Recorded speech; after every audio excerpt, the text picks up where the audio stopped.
Hello, hello, hello. Good morning, good morning. Happy Friday. Welcome to the ASTROLABE, brought to you by King Pilled, Euthanasia in the chat, the real hoopties of Genesee County. I've not seen that name before. I like that. Good morning. Good morning, Slosher and Pascal. It's good to see you guys. I am here and got some good stories for you guys today.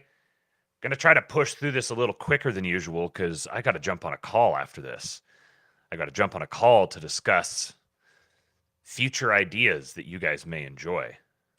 Gonna just tease relentlessly. I tweeted yesterday that I was gonna do it. I really did. I told you guys I would. Said I'm gonna force everyone to watch this in the ASTROLABE tomorrow.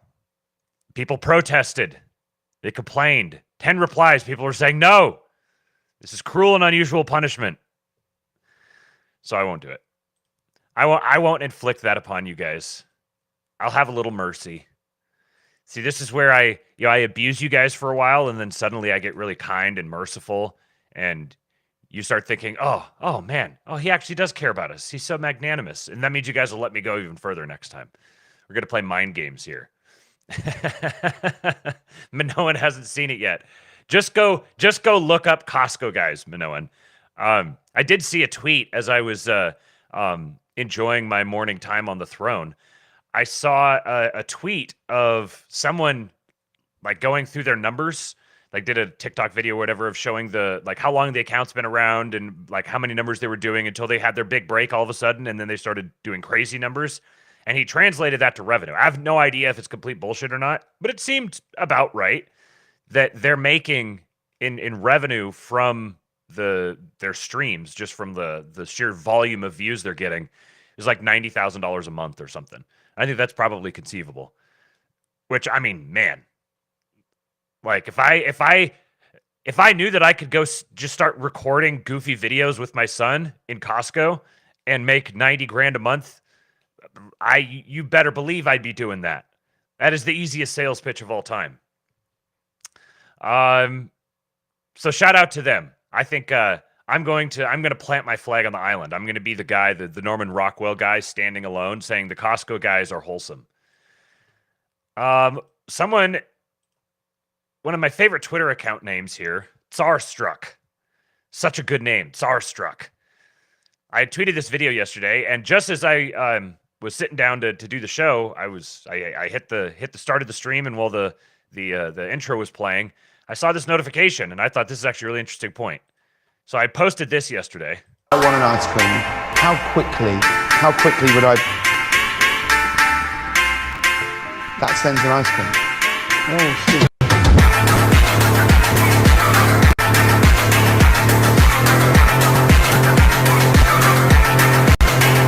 I want an ice cream.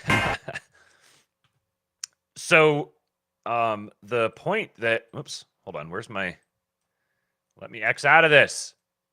I want out. All right, there we go. So he said, didn't mean to stop the screen share. He said a vignette showing the absurdity of thinking there isn't a deep state that holds the hands of this president and many a predecessor. Have you noticed a change in people's opinions about the existence of a deep state? That's actually a really interesting point. Like this bit existing, like James Corden showing up and having him like push the button for to get an ice cream sent to him. And like the idea of the president just like sitting there eating ice cream, this old man and everything, like the fact that bit exists in the popular consciousness, that people laugh about it. Someone has the idea to go make it, and then it's like a widely viewed thing from the heart of the regime. That's evident that the notion of the deep state has gone in the course of, I don't know, 5 years, if that, has gone from like what only crazy conspiracists suggest such a thing to, yeah, this is just a normal everyday thing that we just laugh about and just take for granted. And in fact, thank goodness for the deep state, because that's what's going to help us make sure that Biden stays in office. That is a dramatic shift in a really short period of time. Things can change very, very fast. Okay, so let's hit you guys with something that is, I think you guys will agree this is wholesome. Dudes posting their W's. Dude finds a friend after accidentally sending a picture of himself to a wrong number. So, dude's kind of got the skinny fat thing going on. House is all messy. Text this picture to this guy. Guy says, looking good, buddy. You have the wrong number, though. He says, yeah, I know. Sorry, man. I was trying to send it to myself for progress pictures for the gym, and the numbers were really similar, and I feel really bad and embarrassed for sending you. My bad, man. He says, haha, it's all good, bud. Best of luck. I expect an update when you get shredded. He says, all right, man, I'll keep that in mind. Thank you so much. And then the next pic. Hey, man, you told me to send you a pic when I got jacked. So 4 to 5 months later, here you go. Now, you can't really see it super well, but he's definitely made like really good progress. You have to be able to actually kind of zoom in on the thing here. So I'll retweet it and you could go look at it if you want to. But if you want to go inspect this male physique, look closely, analyze every last little nook and cranny, then you can go do that. So he sends it to the guy. The guy says, LOL, no fucking way. Good for you, man. He says, thank you, man. Didn't forget about the update. Have a good day. He said, dude, this is pretty inspiring. Keep it up. You just made my day. Haha. And he said, thank you, man. Lots of self-discipline. And I really wanted it. Oh, that's awesome, man. I'm glad I could make someone's day. So, morning white pill for you. That ought to make you feel good about yourself. Or feel bad about yourself in the right sort of ways. You guys are, I'm sure you guys are familiar with Frankie McDonald. You know what? I shouldn't just assume that. I'm sitting here doing a thing for entertainment. So I'm just going to make sure that everybody has no excuse for not knowing who Frankie McDonald is. This guy. This is Frankie McDonald. One of the best things on the internet. Slasha says, Frankie is awesome. Absolutely. Let's see. Here is me, and I'm doing great so far. He's a Canadian, some Canadian guy who, if I remember right, I think he got big doing like weather commentary. Like that's his obsession. His autistic obsession is weather commentary. And he has a very distinct communication style. If I can find a video of his. Here you go. Let's see. Remnants of Tropical Storm Beryl to hit southern Ontario on Wednesday, July 10, 2024. Whoops. Got to share the screen. Here we go.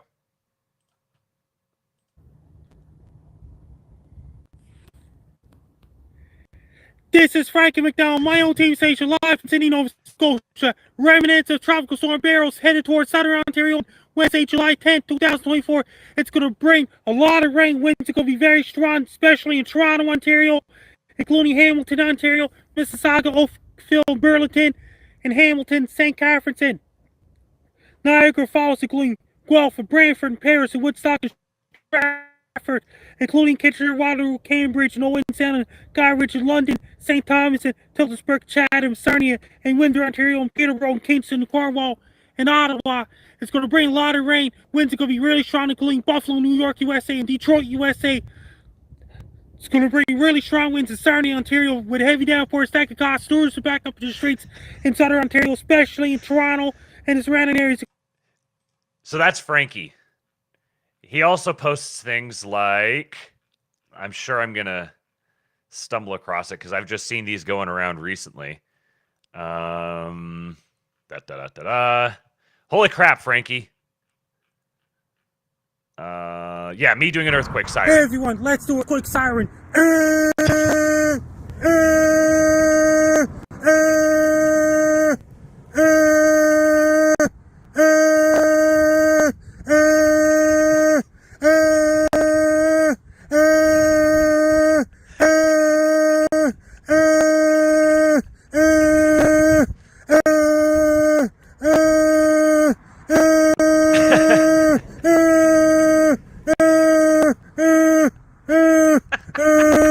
I'm Frankie down.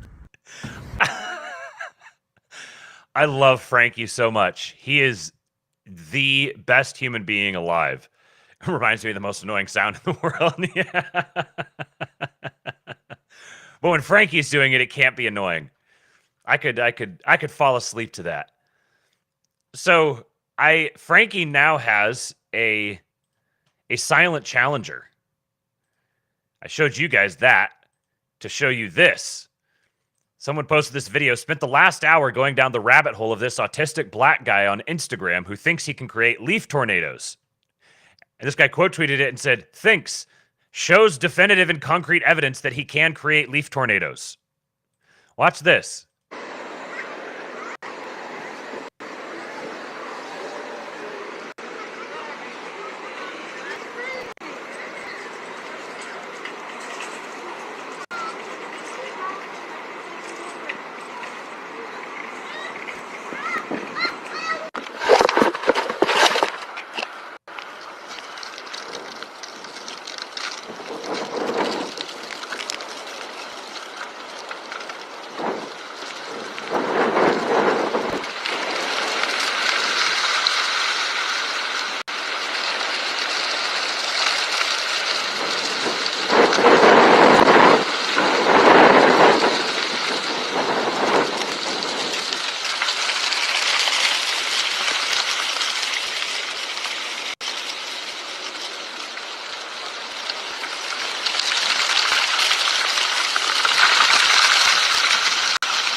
I don't know what to do with that.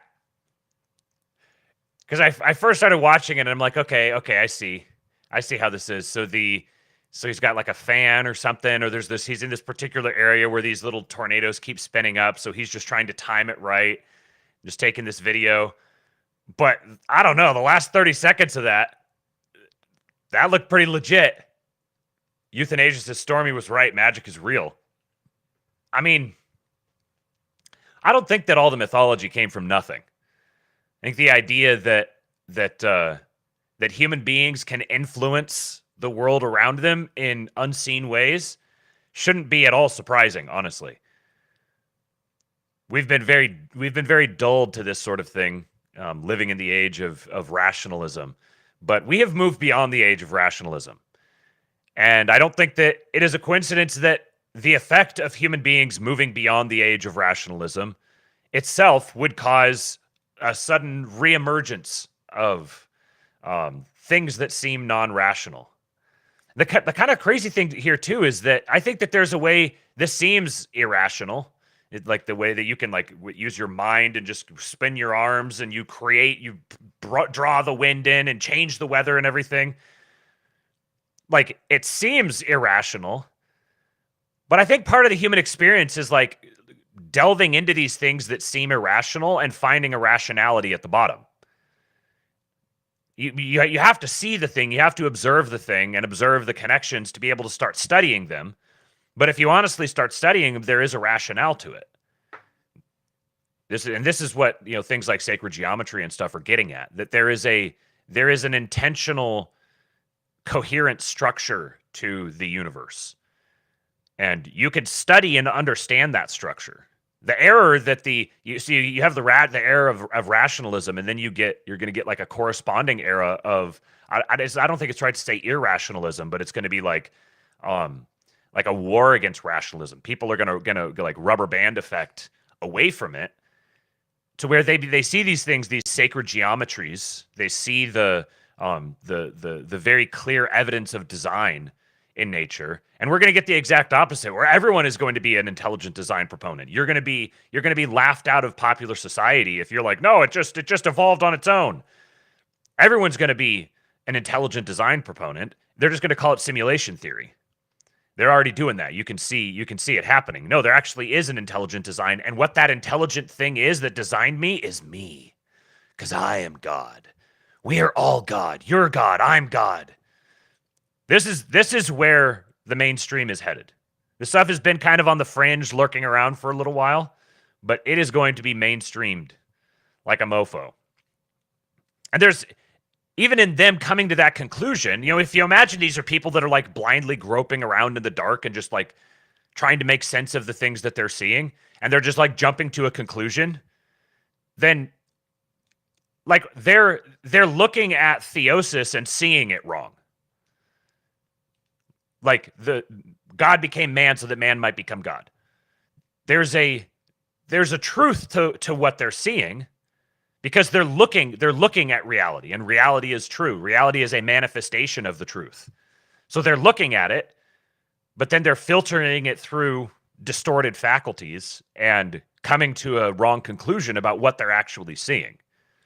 So then they, in all earnestness and sincerity, believe that they're worshiping the highest power. They have just directed that at themselves. I am worshiping the highest power. Because I see in myself the image of the highest power. So I'm going to worship the image rather than the thing the thing is imaged of. Simulation theory is already dominant among shitlibs. Yeah. Simulation theory is just materialist cope. Exactly. Yep. And it's coming. Like, this is the whole new, like, when the regime goes, the regime's religion is going to go with it. Like, that's what happens when regimes are overthrown, when people are thrown out of power. It's like, take you and all the shit you came in with. Get out. We're ready for something new. So that new thing that's coming is going to be extremely spiritualist. This corresponds to Jason's prediction about the neotrads.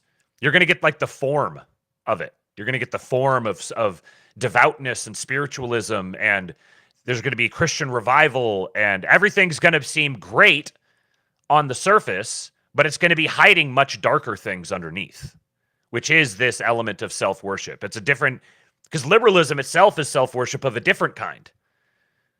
So this is like the internal struggle of mankind is going from one form of self-worship to another. Anyways, I wasn't expecting to go off on all that today, but that came out, so take that. Speaking of self-worship, the Lincoln Project has shoved their heads up above the ground. Again, they're lining up for their ritual humiliation. So they produced they got to jump on the viral thing. So they produce a thing on Project 2025. For those who haven't yet imagined the death of American democracy, we imagined it for you. Watch here.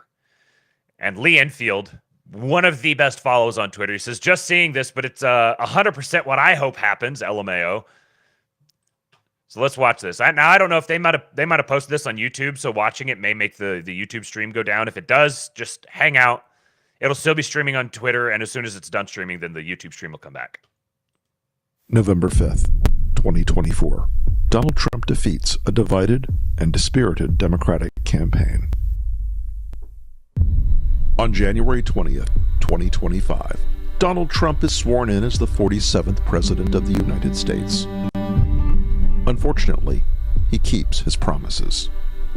Trump seizes control of a divided government, signing hundreds of executive orders implementing Project 2025. Trump replaces over 50,000 civil servants with hardline MAGA loyalists. The federal oath of office now... I don't know. It drives me crazy when people say MAGA. Vivek does this. I hear people say MAGA. It has never been MAGA to me. MAGA sounds gay. It's MAGA. Get the not MAGA. MAGA. It's much closer to mega. It's like big and strong and powerful. Well, MAGA.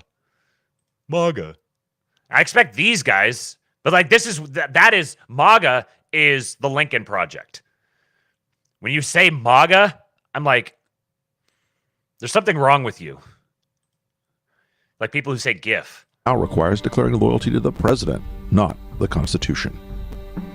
Protected by the Supreme Court's grant of total immunity for official acts, Donald Trump orders the Department of Justice to arrest members of the January 6th Commission, current and former DOJ employees, and political opponents for treason, election interference, and conspiracy.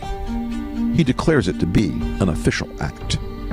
Trump ends birthright citizenship by executive order and turns millions of American-born citizens into illegal aliens overnight. Mass deportations begin.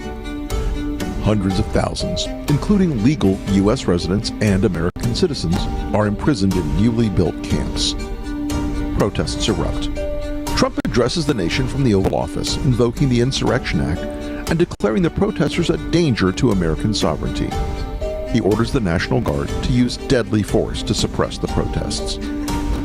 In the wake of the bloody violence, Trump declares nationwide martial law, awarding himself new powers under the freshly signed American Sovereignty Protection Order, which defines American Sovereignty Protection Order. I don't care what the American Sovereignty Protection Order is. I don't care. The content could say, "Ha ha, Lincoln Project is gay," but Trump needs to pass a, what was it again? signed American Sovereignty Protection Order. ASPO, American Sovereignty Protection Order. Trump needs to sign an American Sovereignty Protection Order, just to spite these faggots. Which defines protest of immigration policies as non-protected speech and a threat to national security. Governors in New York, California, Illinois, and elsewhere declare their opposition, promising to refuse compliance in their states. Trump orders their arrests. Trump pardons every January 6th. Oh, God. Trump arresting belligerent Democrat governors. This is, people talk about the problem of porn posted on Twitter, and they're right. Hacker, including those who assaulted the police, and in a White House ceremony issues a new presidential medal honoring them. Many are given jobs in his administration. The Department of Education is renamed the Department of American Values and mandates a nationwide Christian nationalist curriculum for all schools receiving federal aid. Department of American Values, that's another one. These need to be created. Project 2025 guys out there, I know you're out there. I know you're listening. Department of American Values. This needs to be inserted somewhere. Doesn't matter what it does. It could be a completely meaningless thing that never accomplishes anything. I don't care. Just create it.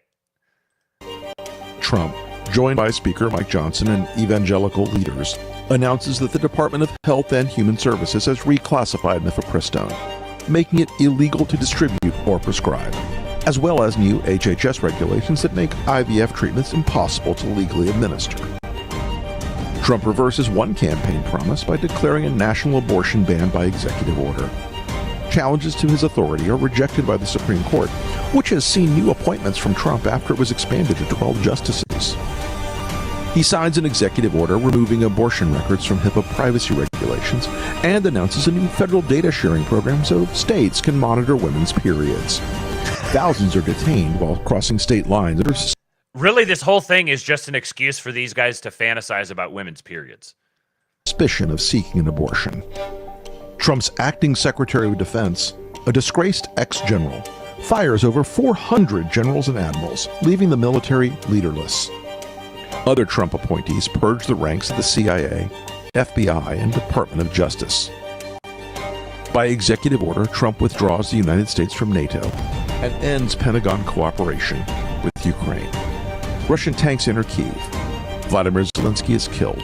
It is announced that Trump will run for a third term, claiming he was unfairly cheated in the 2020 election. His Supreme Court ultimately agrees with this interpretation, paving the way for Trump's 2028 re-election. If you hear all this and believe it isn't possible, then ask yourself, what did you believe was impossible just 8 years ago? This isn't a fantasy. It's Trump's plan, and he's counting on you to believe it couldn't happen. Ah! Oh my God. All right. Cooper, if you're watching, did you see Arthur James's comment here? This same commercial just changed the scary music to a pumping dance track. You better be watching, Cooper. Rip says, DOV will have billboards of heterosexuals married with 10 children. Yes. Okay. So, we're going to quote tweet this. What was I going to say? I was going to say the greatest missed opportunity in American political history would be Trump and Project 2025 not establishing a, what was it? A ASPO was American. I'll just say this. People can watch the video. Not establishing It was issuing an ASPO. Issuing an ASPO and establishing a DOV. That's what it was, right? DOV? Yeah, someone in here said DOV. Okay. I mean, yeah, American Sovereign Protection Order. Yeah. Let's throw a reply on here. So, American Sovereignty Protection Order and Department of American Values. All right, DAV equals this, ASPO equals that. Okay, thank you guys. All right. So that's that. Oh man. See that? So that when we talk about having the absolute ideal outcome, that's 10 out of 10. That's the 100% achievement. My expectation is we're going to get, I don't know, 20 to 30% of that. Anything above that is an absolute win to me. Anything below that is like, okay, yeah, now it's just, none of this matters. Lincoln Project has great ideas. Yes. Like this is the best campaign video imaginable for Trump. And it's even better that it didn't come from him. So now that idea can be out there. It can be implanted. People can run with it. The internet anons can do their thing and basically pave the way for it without Trump having to actually, it doesn't matter if he personally wants that or wants to sign up for it. He's going to be pulled in that direction. The force of history is going to pull it forward. Okay. While we're talking about white boys winning, got a little headline here. Elon Musk beats $500 million severance lawsuit by fired Twitter workers. He just keeps winning. Elon Musk won dismissal of a lawsuit claiming he refused to pay at least $500 million of severance to thousands of Twitter employees he fired in mass layoffs after buying the social media company now known as X. U.S. District Judge Trina Thompson in San Francisco ruled on Tuesday that the Federal Employee Retirement and Income Security Act, or ERISA, governing benefit plans did not cover the former employee's claims, and therefore she lacked jurisdiction. The case is one of many accusing Musk of reneging on promises to former Twitter employees, including former chief executive Parag Agrawal, and vendors after buying the company for $44 billion in October of 2022. Musk also runs the electric car company Tesla and is the world's richest person, according to Forbes magazine. What's missing from this? So Musk bought Twitter. He's being sued, and he runs the electric car company Tesla and is the world's richest person. Seems like there's something pretty significant missing in there. Like, Musk is also the guy who's been launching skyscrapers into the sky and landing them. I don't care what you think space is or isn't. Launching a skyscraper in the sky and then landing it on a platform for reuse is fucking awesome. So of course they don't leave. They leave that out. An outside spokeswoman for Sanford Heisler Sharp, which represents the former employees, said the law firm was disappointed in considering its legal options. They did not immediately respond to requests for comment. According to the complaint, Twitter's severance plan called for employees who stayed on after the buyout to receive 2 or 6 months of pay plus 1 week of pay for each year of employment if they were laid off. The plaintiffs, Courtney McMillian, who oversaw Twitter's compensation and benefits, and Ronald Cooper, an operations manager, said Twitter instead offered fired employees just 1 month of pay as severance with no benefits. Thompson said ERISA did not apply to Twitter's post-buyout plan because there was no, quote, ongoing administrative scheme where the company reviewed claims case by case or offered benefits such as continued health insurance and outplacement services. There were only cash payments promised, she wrote. The judge said that employees fired in the mass layoffs can try amending their complaint, but only for claims not governed by ERISA. So, I don't know exactly how this, did Twitter just have this compensation plan that they were offering all these people, but they didn't expect to ever have to fire a whole bunch of them all at once? So there was nothing actually written down about how that would be done. There was no process for it. It was just kind of promised. And so then when Elon and Elon is kind of like Biden or Trump. When you talk about them, you have to be talking about them and the interests behind them. Because each of them is a face for powerful interests behind them. So did when taking over Twitter, did they just say, fuck this, like, we're fine dealing with this in court, we're getting them out, just pay them whatever, make them an offer, and hash this out in court?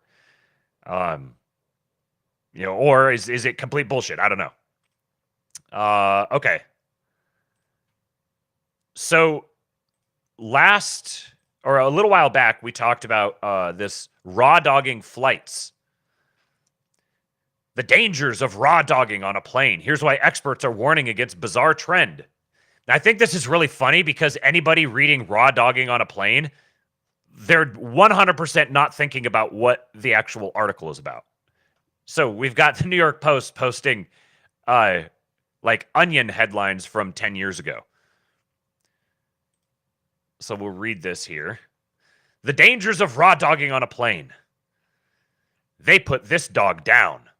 Experts have ripped the viral raw dogging trend, claiming it could be unhealthy. Oh, fuck off with your pop-ups. Oh my God.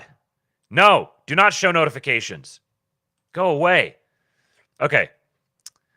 Claiming it could be unhealthy to go without creature comforts on a long-haul flight. For the uninitiated, raw dogging refers to flyers foregoing in-flight entertainment, including movies, as well as avoiding necessities such as food, water, and sleep. When people refer to it, like, this is not... We've been reading a lot of these lately. The writing is terrible. The people are retarded. The subject matter is retarded. These people are...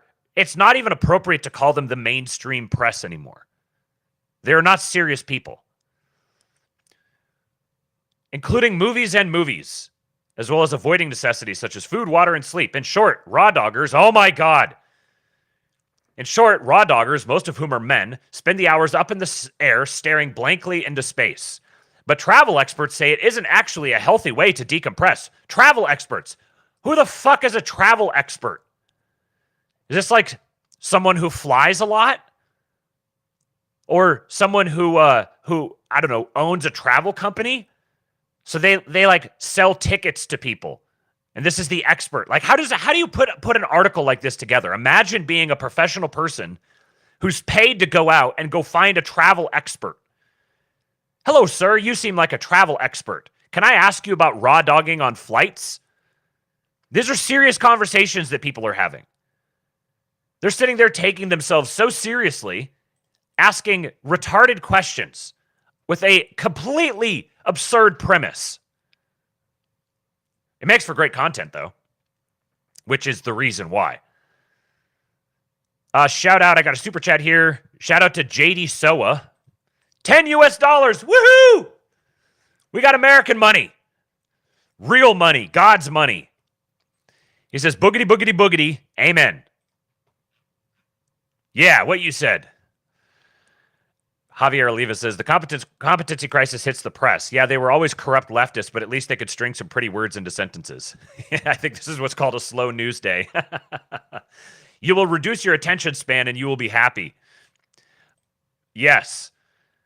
Okay, so we advise enjoying the flight, an employee of the flight booking app NetFlights declared, per the Daily Mail report. Per the Daily Mail reported.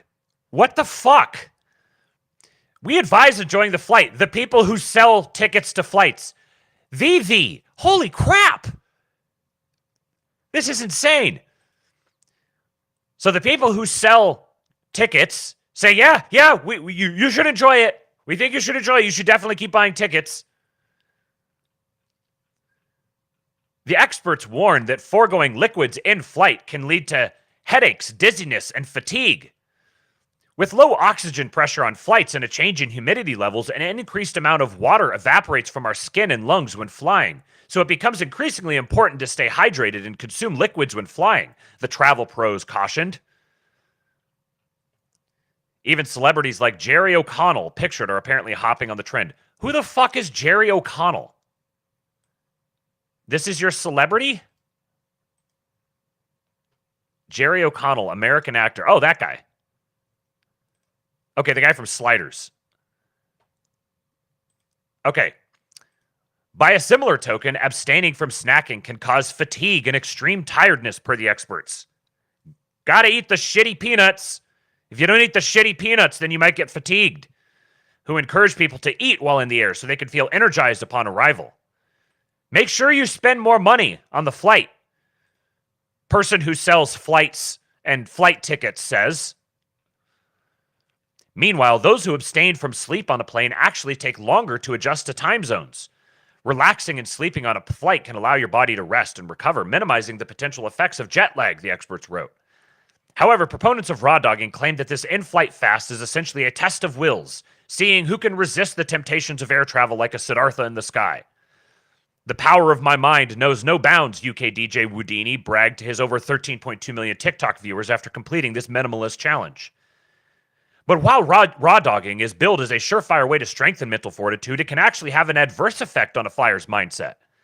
Instead of resulting in dopamine detox, as many devotees claim, raw dogging can increase stress because with nothing to do, this is the line. With nothing to do, passengers could start overthinking and this could spiral out of control, flight experts claim. Now this is where I start wondering, is there more to this story? They're very concerned about the notion of people just sitting and looking around on a flight, being aware of their surroundings, noticing what's happening. They're very, very concerned about that. Why is that? For ultimate happiness, explore the in-flight entertainment or do activities so you can switch off and take a well-deserved rest, they declared. Okay, so do activities or rest or explore the in-flight entertainment. These things literally have nothing to do with one another except they are not sitting there and just looking around and being aware of what's happening around you. Explore the in-flight entertainment. Yes, that is the peak of entertainment. Nothing is more fulfilling than poking around on a shitty little touchscreen on the back of this person's seat in front of you. Pay for Wi-Fi. This is a pay for Wi-Fi bid as well. Oh my God. Okay. So that's that story.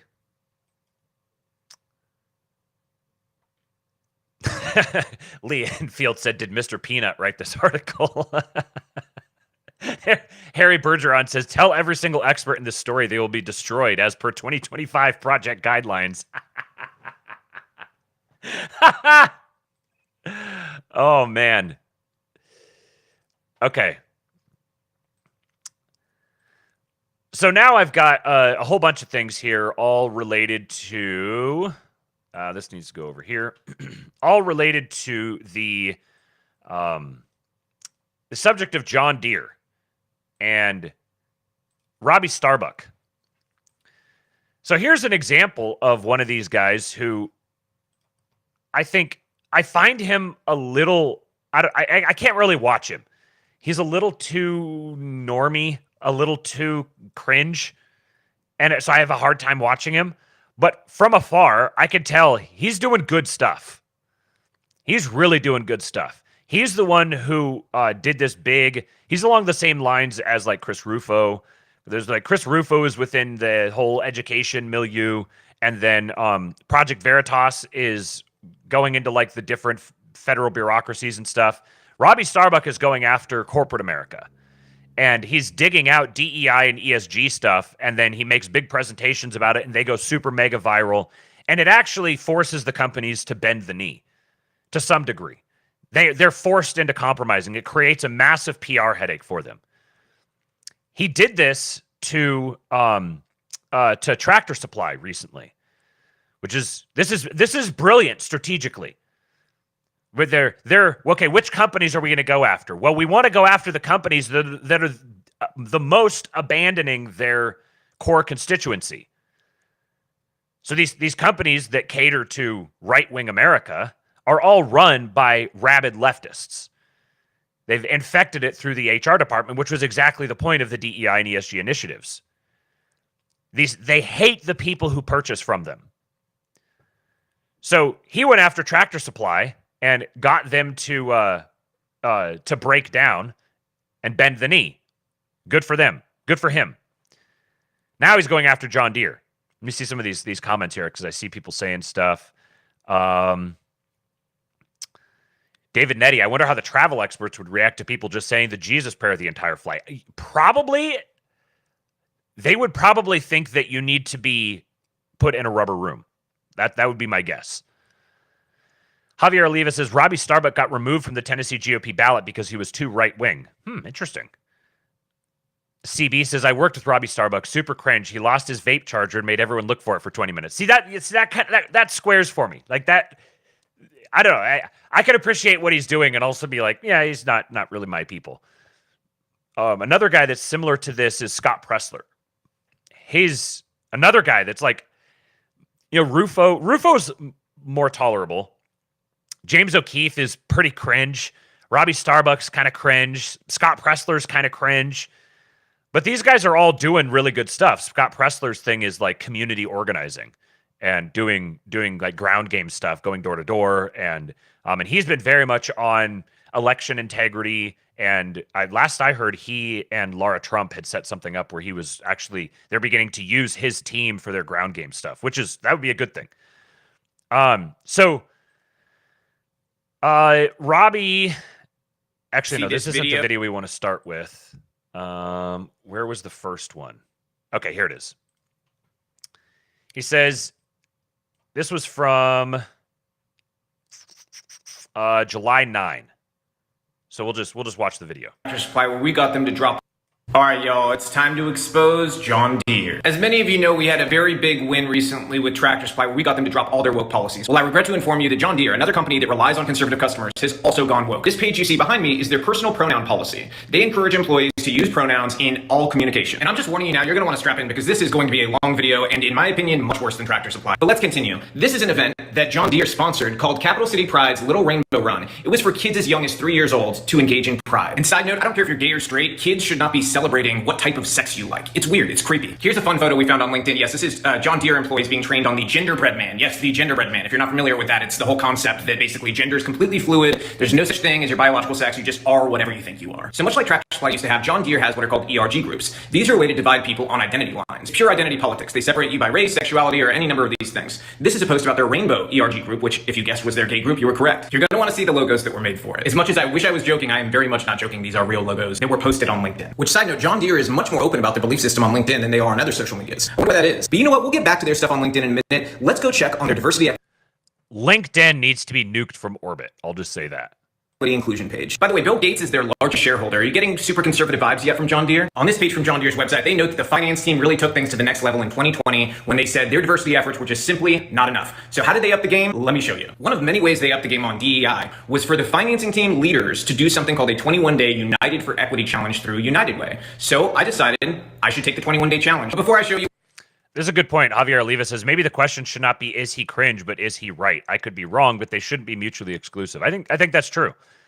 Sometimes, I mean, it's kind of like the digital physiognomy thing. Like if I think if there's like cringeness comes from somewhere, there's something that's there that's provoking that response. And I want to be aware of that and not ignore it. But at the same time, when cringe people are doing good things, it's good. I would rather cringe people do good things than bad things. So what I went through for a few hours, and yes, you should feel sorry for me because I did have to go through the full 21-day thing in a couple of hours. Just note that they are promoting this accounting and finance team as their promotion of inclusive hiring practices and that they're leading the way with a diversity, equity, and inclusion mindset. So this is what apparently they want from employees. In this 21-day challenge, it was recommended to me that I read Ibram Kendi's How to Be an Anti-Racist. In this section here, it says that racism is something that we all carry within ourselves. As a result, we must unlearn biased and racist ideas to replace them with tools and actions that are centered around equity, empathy, and solidarity. Here's some stuff you should know about Ibram Kendi. Kendi believes that capitalism and racism are inextricably linked, and you must be an anti-capitalist to be an anti-racist. But enough about Kendi. Here's one of one of the challenges I received as part of that 21-day equity challenge. It says, read Awake to Woke to Work, Building a Race Equity Culture, essentially a book about bringing wokeness to work. My other options during that challenge were to review racial equity tools, new glossary of racial equity terms with over 60 terms and new definitions. I mean, this is really the changing of language to try to subvert normalcy. That's what it is. Just so you know, communists have always done this. Another challenge option I received was to listen to the podcast episode, Bias Isn't Just a Police Problem, It's a Preschool Problem. No, I'm not joking. I wish I was. And just when we thought we were done with Ibram Kendi, here he comes. He's back again, and they're discussing his book, Anti-Racist Baby. Yes, that is the children's book about anti-racism, which again means anti-capitalism to Ibram Kendi. This 21-day challenge also refers to Jacob Blake as a victim. And in case you forgot who Jacob Blake is, let me remind you. Police believe Jacob Blake was kidnapping children and stealing a car at the time, and Blake had a knife in his hand when he was shot. He had just recently done almost the same thing, taking a car and money, but was charged with just sexual assault in that instance, and was wanted at the time that this incident took place for that sexual assault. When I was recommended a book about black transgender people, the first thing that popped in my mind, by the way, tractors. That was, I mean, it immediately links together for me, you know, I don't know about you. It was also recommended to me that I listen to a podcast series called Seeing White to discover the history of how the concept of whiteness came to be, and yes, it is completely derogatory against white people. This 21-day equity challenge from United Way also recommended that I watch the 2018 video Deconstructing White Privilege by Robin DiAngelo. Again, another far left figure. You guys wanting to buy a John Deere tractor yet? This challenge also listed white privilege and, yes, Christian privilege as the 5 most common types of privileges. No, they don't mean that in a nice way. You'd be forgiven though if you were totally confused by this, seeing as the same challenge also tells you that race and racial identity are social constructs, in which case I'm not sure how whiteness exists. They never really explain that. But they Duffhead says, capitalism and racism are inextricably intertwined. Full circle on capitalism? Javier Oliva, time to secure the cringe vote. Bryce says, John Deere, you really can't go after because of the stranglehold they have on the market. They could shut down every tractor of the past 10-ish years yesterday if they wanted to. That's part of what makes this so interesting. Tractor Supply was kind of a smaller fish. John Deere is a behemoth. And the story's not over. This has just begun. Who knows where things are going to go. But by all appearances, it looks like John Deere is scrambling. We'll get into some more of that here in a little bit.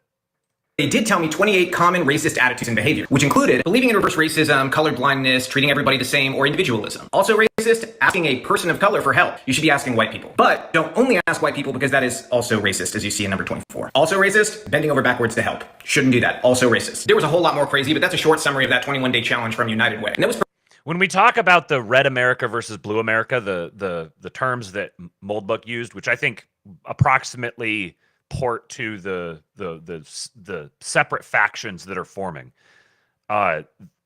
This is like the dividing line. The DEI ESG thing was the point at which the left broke the center. The people who see themselves as just kind of an ordinary centrist person, you know, I'm fiscally conservative and socially liberal or whatever, like those people, ultimately they're getting forced into camps. They're getting forced to completely sign up for and buy into this. And in order to stay a member in good standing, they have to sign on to every increasing absurdity. There's a great quote from, let me see if I can find this real quick. I was thinking about this morning. Unqualified reservations.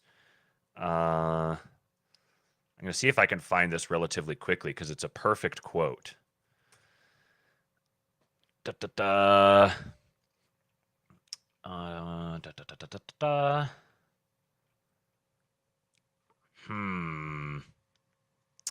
see if I can find it with this.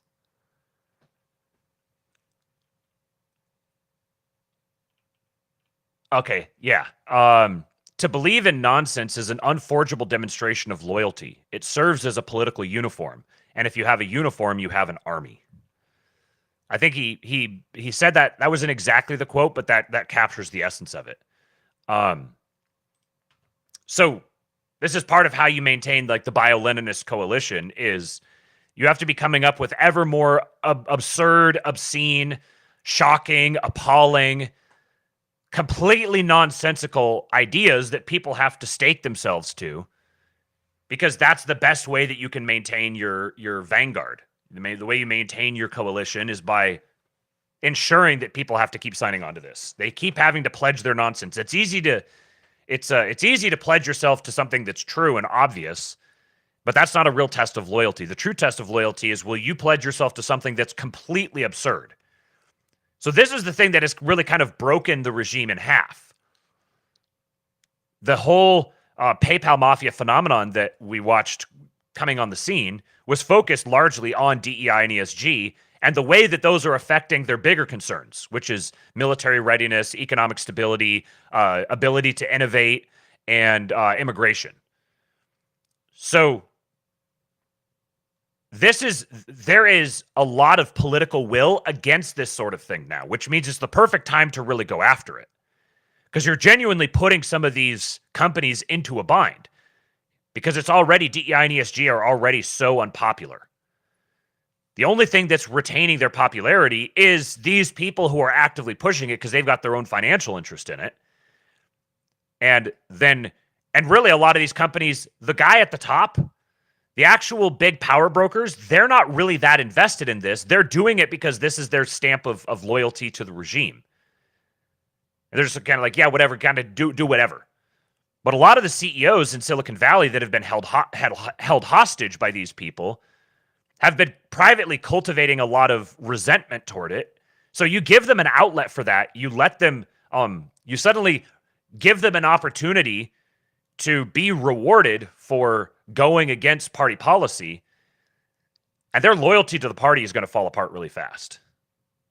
Promoted on the John Deere website that the finance team did that, and apparently they love when employees do things like this because they've given millions to United Way since then. And I'm sure right now you guys are all itching to know about the journey that John Deere employees have as rainbow allies. So watch this video. I'm at least pretty sure none of them are hostages, but you decide. DEI is no longer an option. It's a business imperative if you want to maintain our leadership in the marketplace and continue to attract great talent and retain the talent. I'm learning each day how different we all could be and how many unconscious biases are there at work and how we have to be cautious about them. Now, why is all of this happening? Because there's much more, and we have a lot to expose. This is going to be coming out over the course of the next few weeks at the very least.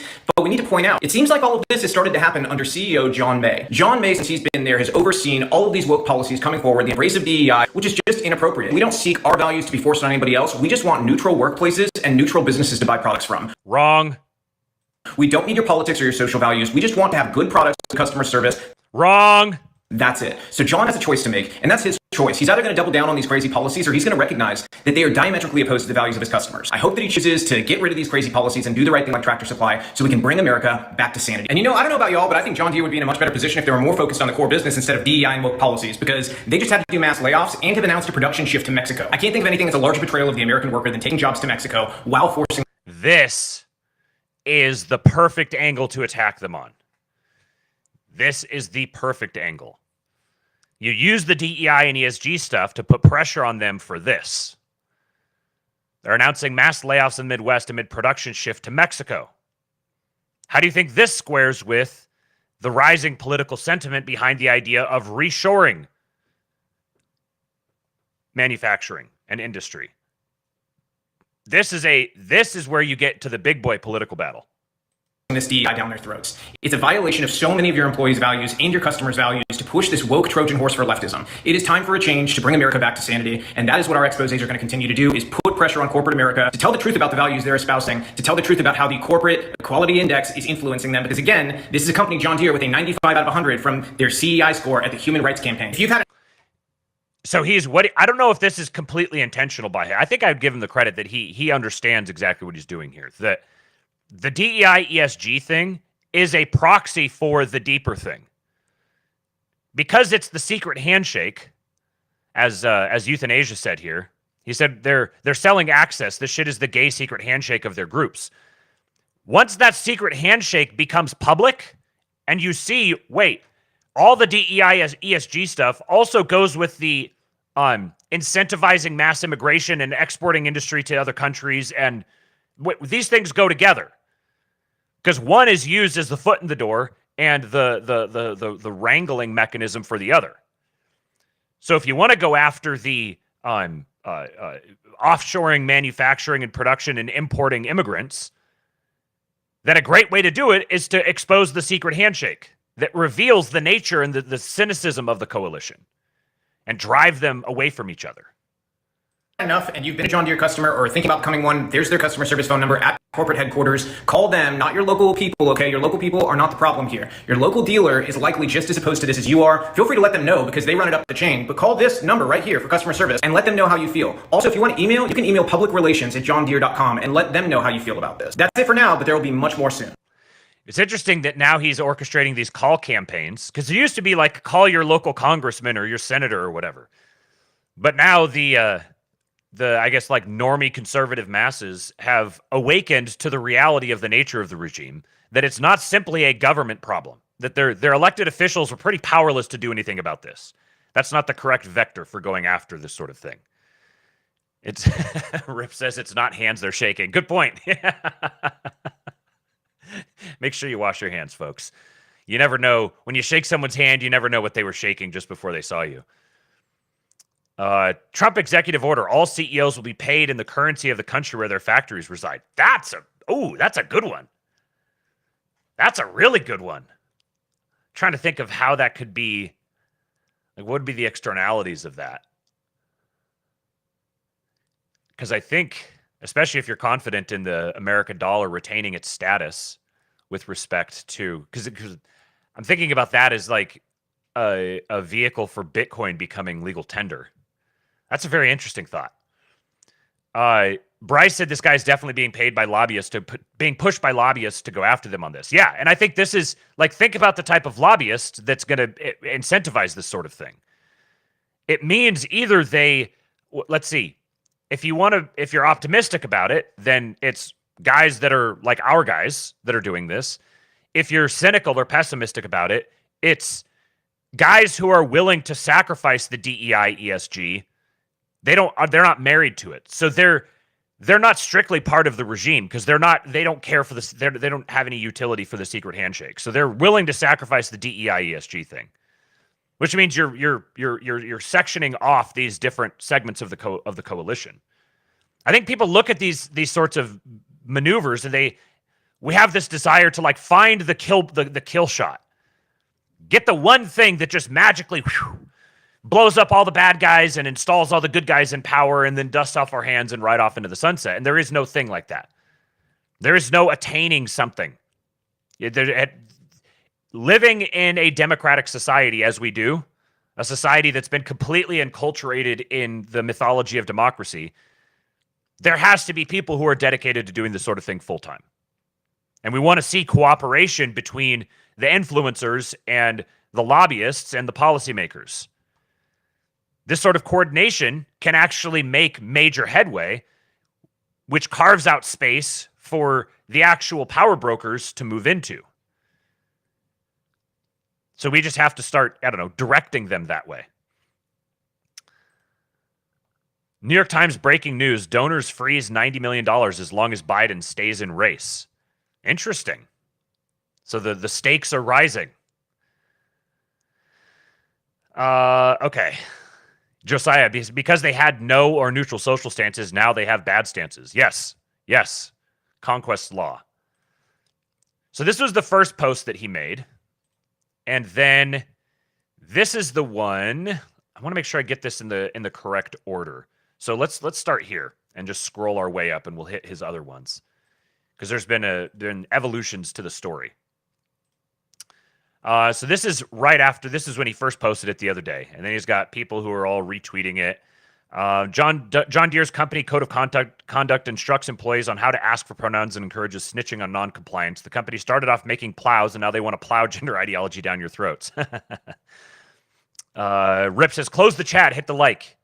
Yes, please. We got 49 viewers and 24 likes right now. Hit that like button. So he got John Deere trending up to number 8. Hodge twins. So now you can see the people who are signal boosting this. You got the Hodge twins. Google Ashley Biden diary showers with Joe. He's definitely not afraid to get into the spicy stuff. He says the number of corporate DEI chiefs and execs at major companies searching my LinkedIn page is wild. They know I can see them, right? One just got on my radar because 3 of their woke employees searched my page. They fear our momentum. Much more soon from our whistleblowers. Then he says, my goodness, these people are amateurs. So this is the same day that he published that, July 9. These 2 both looked at my page in public mode, so my team looked up their companies, and both companies do PR for John Deere. Does John Deere really have 2 PR companies working on this? Is it really that hard to admit you lost touch with customers, apologize, and then eliminate every woke policy and position? You don't need 2 PR companies for that. So you've got Yaloon Slakowski, tech communications, bilingual PR publicist. My name rhymes with balloon. and Tanner Kersey Lopez, a strategic communicator and relational lover of people, leveraging cooperation and critical thinking to help make clients' lives easier. Senior account executive, PR at Botter Rooter. And I think he's a he/him in his profile. Yeah, he's a he/him. Oklahoma boy. And so Race Point Global and Botter Rooter. This is from Race Point Global. When it came to supporting our client John Deere, we decided to go big. Typically, we'd bring the farm to Las Vegas. During the global pandemic, we brought journalists to the farm through a unique virtual reality experience. John Deere selects Botter Rooter as Ag Public Relations Agency of Record. So there's the connection they have to him. So these buffoons are going and trying to figure out what's going on. They've been hired to go figure. I mean, they had him on retainer or whatever, but they've been tasked with going and probably trying to dig up dirt on him or go and just monitor what he's doing. And I don't know if they just don't know how LinkedIn works. They don't know that he can see that they're viewing his profile and they're revealing what's going on behind the scenes. I don't think a PR person wants to tip this guy off that they're looking into him.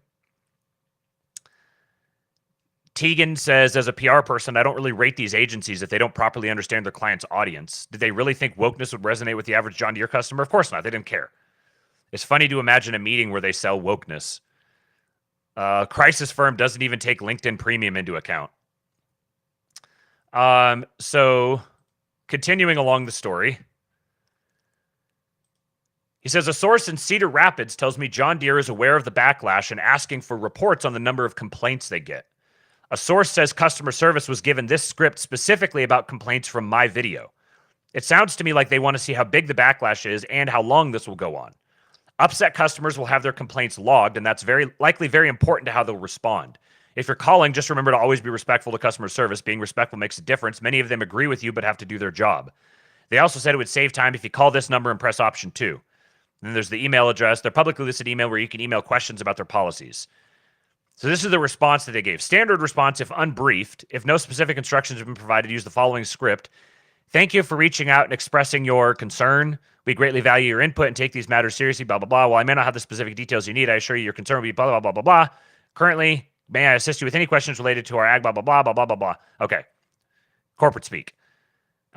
Further persistence. If the customer insists on discussing the PR issue further, kindly use, I understand your concerns, but I am not the best contact for this specific issue. However, I will blah, blah, blah, blah, blah. Should the customer continue to discuss non-product related issues and wish to end the call, politely and not wish to end the call maybe, politely inform them you'll need to end the call to speak with other customers. Record the details of the call and forward the case number, copy your team leads, etc., etc. Okay, so then some of these other things he's retweeting. The ACLU said the missives to 14,375 residents violated the National Voter Registration Act. William Lamberth says, feel free to sue. In Tennessee, we will continue to do everything possible to make sure only U.S. citizens can vote in elections. Liberals may not like that, but it is and shall remain the law. That is the state representative from Tennessee. Okay, he says he's safe. People don't need to worry about his safety. Oh, my God. Okay, this jumped way back.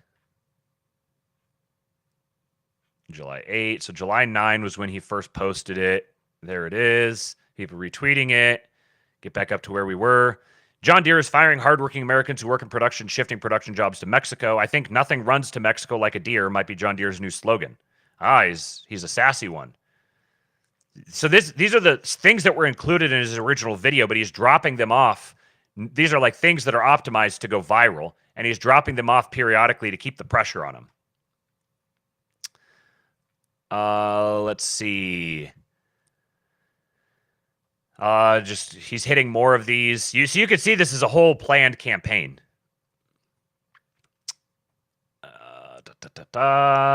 John Rich getting in on it from Big and Rich. Multiple sources tell me that John Deere did an event for Pride Month focused on John Deere employees whose kids identify as trans. I'm told John Deere provided special resources to them. Do John Deere customers know that the company supports transitioning children? So then the next update on it was, that's still the long one. Here we go. Julia Romanoli. She works at John Deere. She says that they, quote, have conversations on a monthly basis where we talk about what LGBTQ inclusion is and why it matters. ERG. So you mentioned the Rainbow Group at John Deere. What's that kind of all about? So you mentioned that there's a sort of a pledge that you would take or that you would sign your name onto, but what do you see as the positive benefits of having that sort of group at work? Yeah, and there's a few different employee resource groups that exist. This one specifically, it's really about supporting the LGBTQ community and their allies. And it's also too where I realized that, hey, I can be an ally even though I'm in this community to others in the LGBTQ community. So part of it is, just signing a pledge of allyship, which is some of the actions too that we know are important to take as an ally. And the other part too is really that visible support. One thing we do as well is we have conversations on a monthly basis where we talk about what LGBTQ inclusion is and why it matters to individuals, whether they're allies or in the community. And it really just fosters a dialogue that, you may not realize how it can impact individuals from a wide range of backgrounds, but it's just important to hear their point of view and understand their different experience and how it really all comes under that umbrella of LGBTQ inclusion. So there's a few more pieces to it. I'm pretty new on it, but I really appreciate it and see the importance of having something at work. So you could tell as she's going through that, it's very halting. And she even says at the end, I'm pretty new here. You could tell she's reading off of a script. She's reading off of talking points. This isn't something that she just naturally believes. She believes it because everyone tells her this is what it means to be a good person, is you believe this. So yeah. So yeah, I believe it. Yeah, don't you believe it? Yeah, this is what good people believe, right? Yeah. It's all, this is great. It's very good to be this way. I have gay friends, and this is how I'm told is the best way to care for them. Only 5 Democrats joined Republicans to vote for the SAVE Act, which would have stopped illegal immigrants from voting in the 2024 election. I don't think it would have stopped that, but yes. There's no sugarcoating it. Democrats want illegal immigrants to vote. That's why they let them in. So then the day after being exposed as a woke DEI crazy organization, John Deere thought it was a great day to fire 345 American workers in their plan to shift production to Mexico. If you're one of those fired workers and have a story to tell, please send me a DM here or email. Let's see. So, yep, he's a big Ken Paxton fan. My statement slamming the desperate establishment plot to resurrect impeachment. So now, I don't think there was another update until, oh yeah, there was this one here. So the largest HR association in the world just announced that they're dropping equity in DEI and reverting back to inclusion and diversity. HR people are losing their minds over it. SHRM says they're making this big change to address the current shortcomings of DE&I programs, which have led to societal backlash and increasing polarization. Check out the unhinged responses from HR people here. So this is why LinkedIn needs to be nuked from orbit. So they post, we're going to lead with inclusion because we need a world where inclusion is front and center. And that means inclusion for all, not some people. Everyone has a right to feel that they belong in the workspace, that they're included. This is more evidence of how retarded these people are. They're like, people sat around and had important business meetings about this and discussed this. Like the most influential people in the company sat around and had a conversation and evaluated this and decided this is the way to move forward, that this is going to be meaningful to someone. Today, SHRM announces an important shift in our approach to inclusion and diversity. Effective immediately, SHRM will be adopting the acronym IND instead of IEND.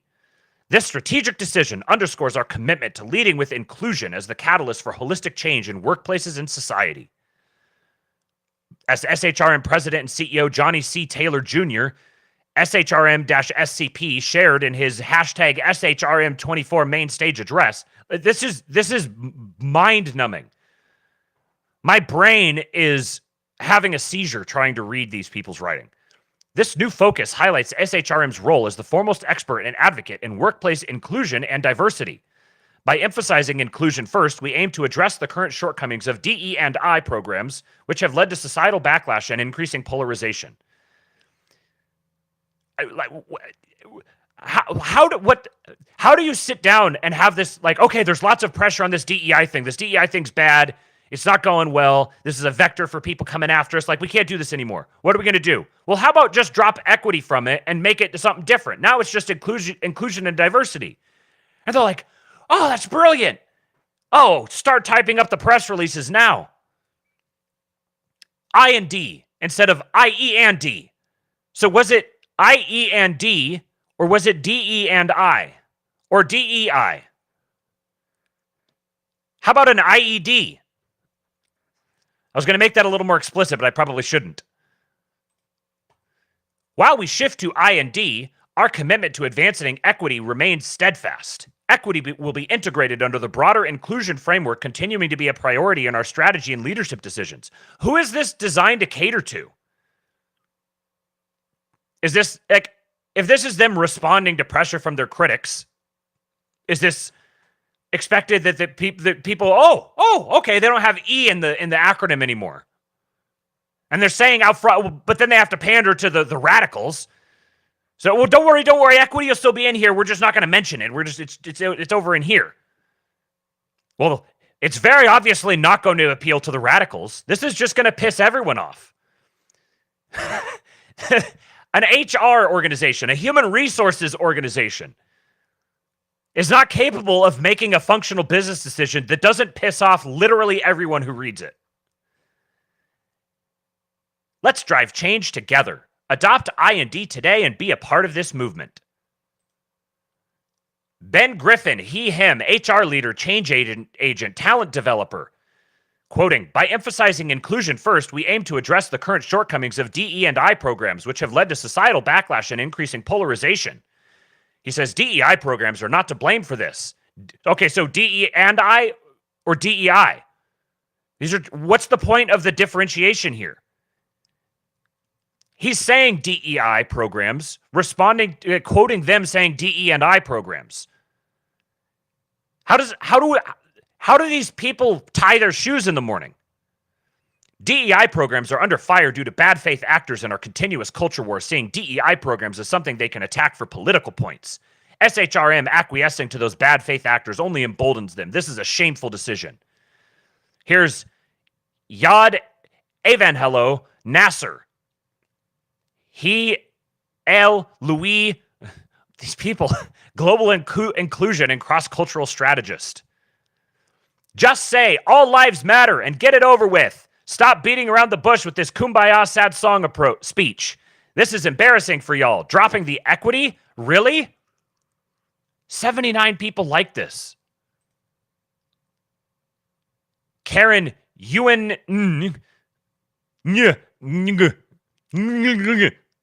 So SHRM wants to go backward, just like the country? What else are you walking back on? Just like the many #wrong decisions from SCOTUS, I'm convinced that these aren't people. I am absolutely convinced these are not people. This is the new approach. I've talked to you guys before about Twitter and how they used to use the blue check thing on Twitter to spin up narratives and create stories. And then they would be like random replies to them from some egg account. It had the egg avatar, which meant it had just been created. Something they didn't even upload an avatar. It'd have, a whole bunch of random numbers and letters. And it would say, I don't know, you guys are a bunch of faggots. And then there would be a Wall Street Journal post talking about how backlash was received or whatever. They used the passive voice. Citing, and you'd click through, and you'd go to the tweet, and they would say in the comments, people were pushing back, advocating white nationalism, and you'd read it, and there'd be two tweets from eggs. Well, Elon destroyed that mechanism. When the Elon family purchased Twitter, they killed the regime's biggest credentialing mechanism, the blue check mark, the way that they coordinated narratives on Twitter. Well, this is how it's working now. It's being done through LinkedIn. LinkedIn is astroturfing. I am 100% confident in this. I don't have any inside info. I'm just following my gut. Read Jabba the Hutt Hoffman is, I guarantee you, this is entirely astroturf. People trying to whip up sentiment, try to convince people that this sentiment exists. Because the vast majority of these people, like the actual people, all it takes is a couple of them, and then you get a handful of bots that post this stuff. And the vast majority of the average person in these cultures is just gonna follow along. So you get this bizarre, mad world where nobody there actually believes in the thing, but everyone there is all believing in the thing based on pressure from other people who don't actually believe in the thing and are feeling the pressure from them. It's not real. There are plenty of people who do believe this, but this whole furor is being stirred up artificially. So the last story from this that he dropped, I believe it was today, gets a video of a new John Deere tractor on fire. Okay, I'll be releasing a video tomorrow morning that may be the most shocking video I've seen while exposing woke companies. John Deere was given today to comment before I run the story, but they've refused comment so far. Hope they comment, though, because this video is absurd. So, of course, there was Biden last night calling, saying Vice President Trump. I don't know if you guys saw this video. This one's funny. This is Anthony Blinken and Lloyd Austin and I think Jake Sullivan. I'm not sure if Jake Sullivan's this guy or this guy, but this is you'll hear it, but this is their response to it. I wouldn't have picked Vice President Trump to be vice president, but I think she was not qualified to be president. So let's start there. Number one. The fact is that the consideration. Dead faces. Okay, so the video that he dropped this morning is this one. All right, y'all have to see this video. It was sent to me by a source at John Deere. I've been exposing how John Deere has gone woke, but this takes the cake. This training video is about a biological man going into the women's bathroom and then an employee overhearing other employees talking about it because they're uncomfortable with a man, even if he's pretending to be a woman, going into the women's bathroom. Here is the training video. Kathy just started work in my office. She's settling in well. But this morning, I heard a couple of my colleagues gossiping about her. They were saying that Kathy used to be a man, and they're now reluctant to use the same bathroom. I don't know if I should say something.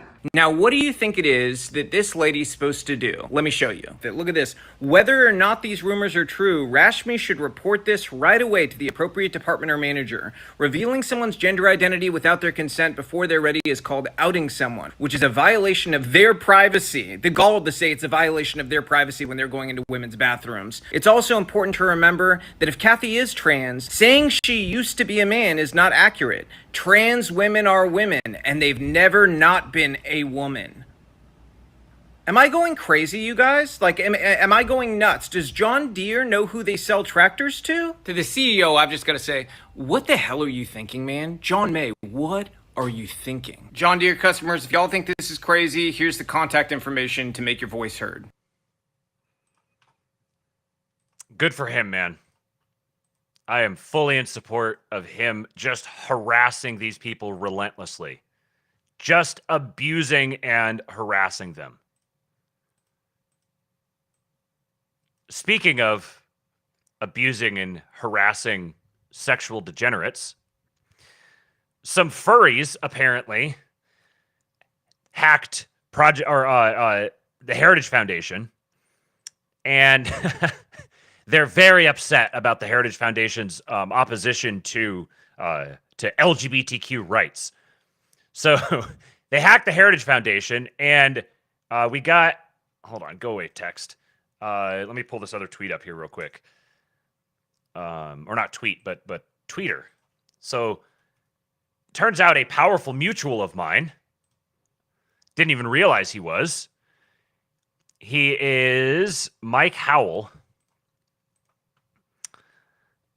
Heritage, Oversight PR, Daily Signal, National Immigration Center for Enforcement, Claremont Institute, Lincoln Fellow, top deportation scientist.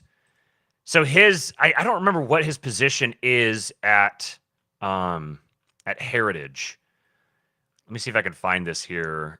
If one of you guys knows in the chat, he's some sort of like leadership position or something at Heritage. Let's see here. The executive director. Okay, so furries hacked the Heritage Foundation, propelling Project 2025, which caused the executive director to reach out, and the chat logs are vile. Well, here's the chat logs. Mike Howell. Your own people turned against nature. We will only accelerate the cycle. And the hacker says, nature has no defined set of rules, no authority, just like it should be. Humans can do what they want, and yet you choose to support an organization to harm innocent people. Notice the S in organization. Why? How can you justify this to yourself, knowing you're threatening the rights and lives of other human lives? The rights and lives of other human lives. The people you hate could be anyone, your friend, your mom, your sibling. Mike Howell says, God created nature, and nature's laws are vicious. It is why you have to put on a perverted animal costume to satisfy your sexual deviances. It is why you are forced to hide like a coward.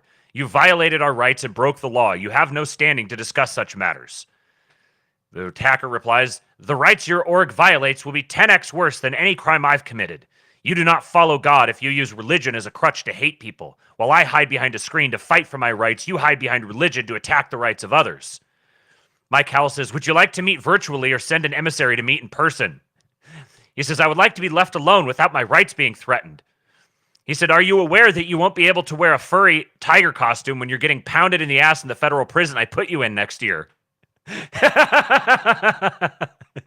The hacker says, such unprofessional language from an executive director. Would you mind if I shared this? He says, please share widely. I hope the word spreads as fast as the STDs do in your degenerate furry community.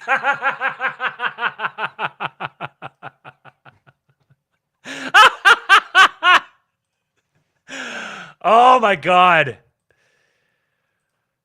How can you not love the time we live in? The executive director of Heritage shitposting back and forth with furry hackers and just absolutely mogging them. Go follow Mike Howell, M. Howell tweets on Twitter. We live in the best timeline. Okay. So I've got two more things for you guys here. And then I got to bounce. So first one here is police body cams.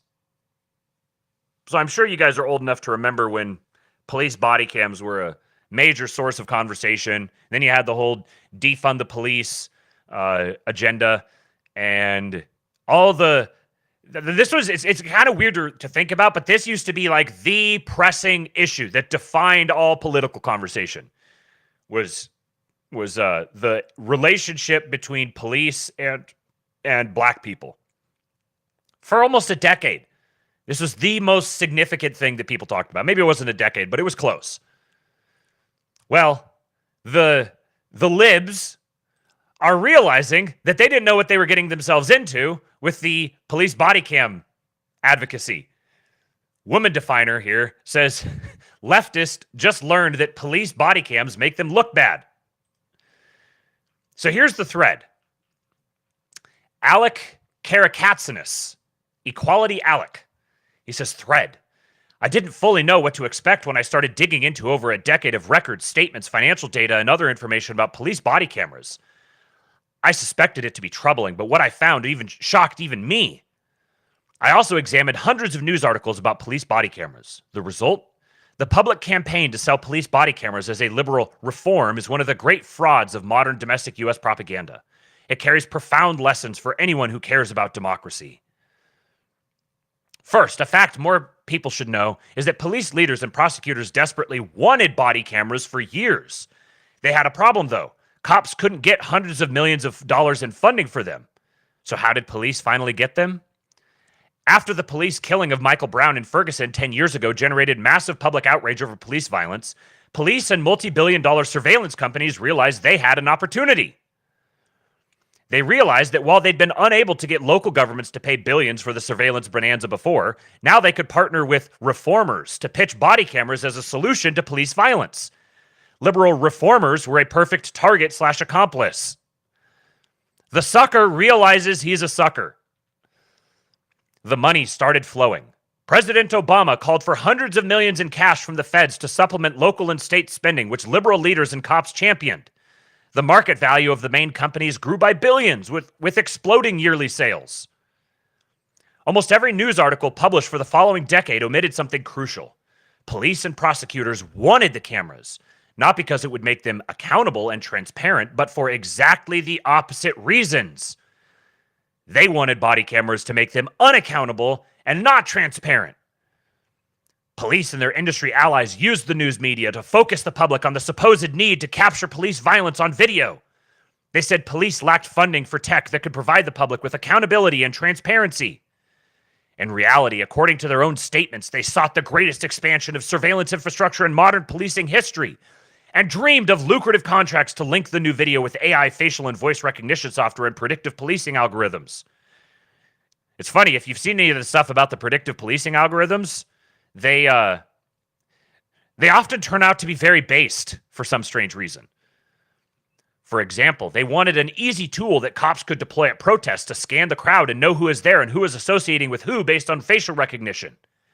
They wanted to, should be who is associating with whom. These people are fucking terrible writers. They wanted to be able to share this intelligence about protesters in massive, profitable databases. Cops and prosecutors also wanted them because it's the most powerful new form of evidence. Outward-looking videos that bureaucrats could create, direct, curate, edit, and control, both in terms of what's captured, what's left out, and at which political moment it's publicly released.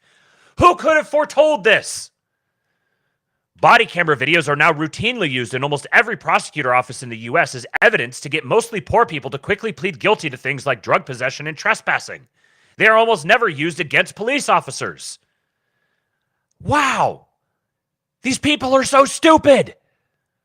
To the contrary, the videos are often given privately to cops prior to their internal statements about controversial incidents, in which they used violence to create and standardize initial police narratives, with the goal of reducing potential civil and criminal liability. The benefits of body cameras to the punishment bureaucracy, and big corporations unfolded exactly as police chiefs and corporate sales representatives from the companies discussed the devices over a decade ago when formulating their goals before Michael Brown's killing. Most profoundly, though, body cameras served a propaganda function. They steer public away from systemic questions about the role of armed government agents, why they only enforce some crimes against some people, why they're in certain neighborhoods in the first place, etc. With the explosion of cameras, police killed more and more people each year. Exactly as everyone on the inside knew, cameras didn't make police less violent. A little-known fact, the federal government's own review of studies shows body cameras do not make police less violent. For example, each year since George Floyd was killed, captured in a useful angle horrifically on video by a bystander, not the police body camera, police have killed more people than they did the year before, despite huge new sums spent on body cameras. Gee, I wonder why that would be. Definitely couldn't have anything to do with, like, a culture of mass rioting being cultivated and promoted. Or vast amounts of fentanyl being flooded into American cities. Or a bunch of people just being imported into the country with no attachment to the area and being incentivized and covered for as they commit violent crimes. Wonder if that could have anything to do with anything. Still, after each new killing for years, body cameras are the liberal answer. Outraged over continuing police violence? Give the cops and DAs more money for surveillance technology. In this way, cops use their own violence to get even more cash to increase their own repression.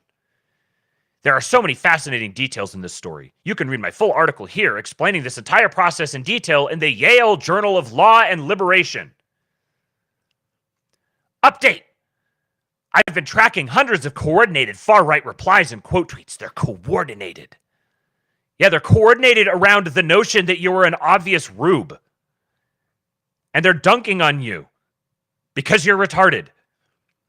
It's interesting for a few reasons. First, many of them assert ludicrous falsities about basic facts.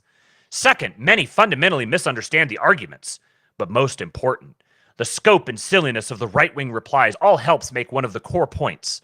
Liberals who supported body cameras as reform should pay attention to who is defending this lucrative authoritarian tech and the hateful nonsense they are spewing. You mean you're angry because now we see who's actually committing crime? All I hear is body cameras exonerate cops almost every time they deploy lethal force. You're just figuring out now it makes the left look awful is hilarious. You don't care about anything past that. You're only now realizing that police themselves want body cams so they can verify the shit they have to deal with?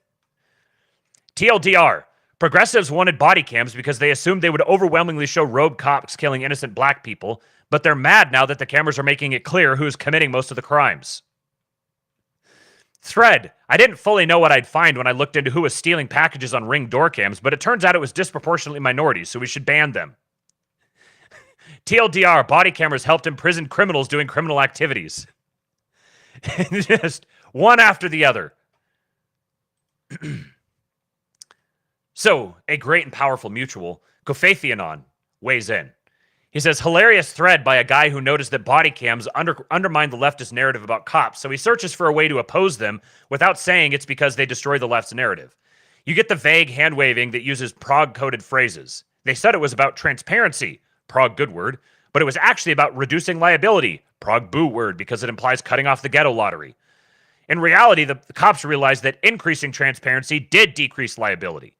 Of course, the cops were giving far too much credit to Pragues for being sane. Recall that there's a video of a cop shooting a black woman who was in the process of trying to stab another black woman, and the Prague response was to say that knife fights are a part of their culture.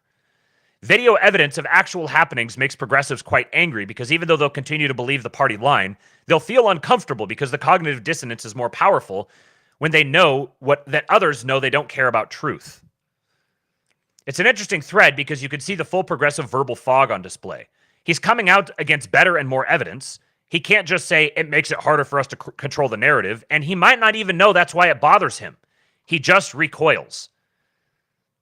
This guy said the best bit was when he discussed how police shootings increased after the introduction of body cameras, but doesn't clock that this is likely because police feel more confident using lethal violence, knowing that the body cameras will likely vindicate them. This guy says, I disagree. The best bit is where he suggests it's bad. Investigators should be able to review the evidence they've gathered prior to trial. And he said this kind of thing goes throughout the thread. No, he doesn't consider that possibility because he wants to enforce the narrative, not to think through the consequences. This guy says, no, you see, body cams were actually about using facial recognition to identify left-wing protesters who never seem to go to jail even when they light cop cars on fire. And he said, hilarious example of this was FBI belatedly providing the high-definition video of the Kenosha riot to the Rittenhouse defense team. Likely that was the work of some individual who made a mistake because he had some residual sense of justice. Avian Chicanery says, this thread was very illuminating. There's really no irrefutable evidence that can pierce the veil for these types. They would toe the party line even while being personally and gleefully executed by the defendee himself. And he said the OP is much more on the veil production side. He's working to produce thought-terminating cliches for Progs to use when they want to dismiss body cam evidence from a case. Success is if Progs repeat those to dismiss a narrative undermining video. This whole culture, this is the Blue America culture. And this is the way they cultivate it. You get some civil rights lawyer who writes this long thread, generating the thought-terminating cliches, and then it goes viral, and then people start repeating it, and it gets encoded into policy, and then the steadily cranked-out HR longhouse infiltrates all the bureaucracies and enforces all of these things.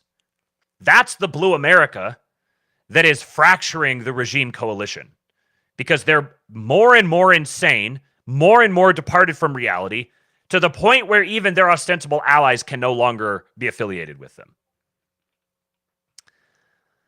This guy says, there were two video angles of Derek Chauvin not murdering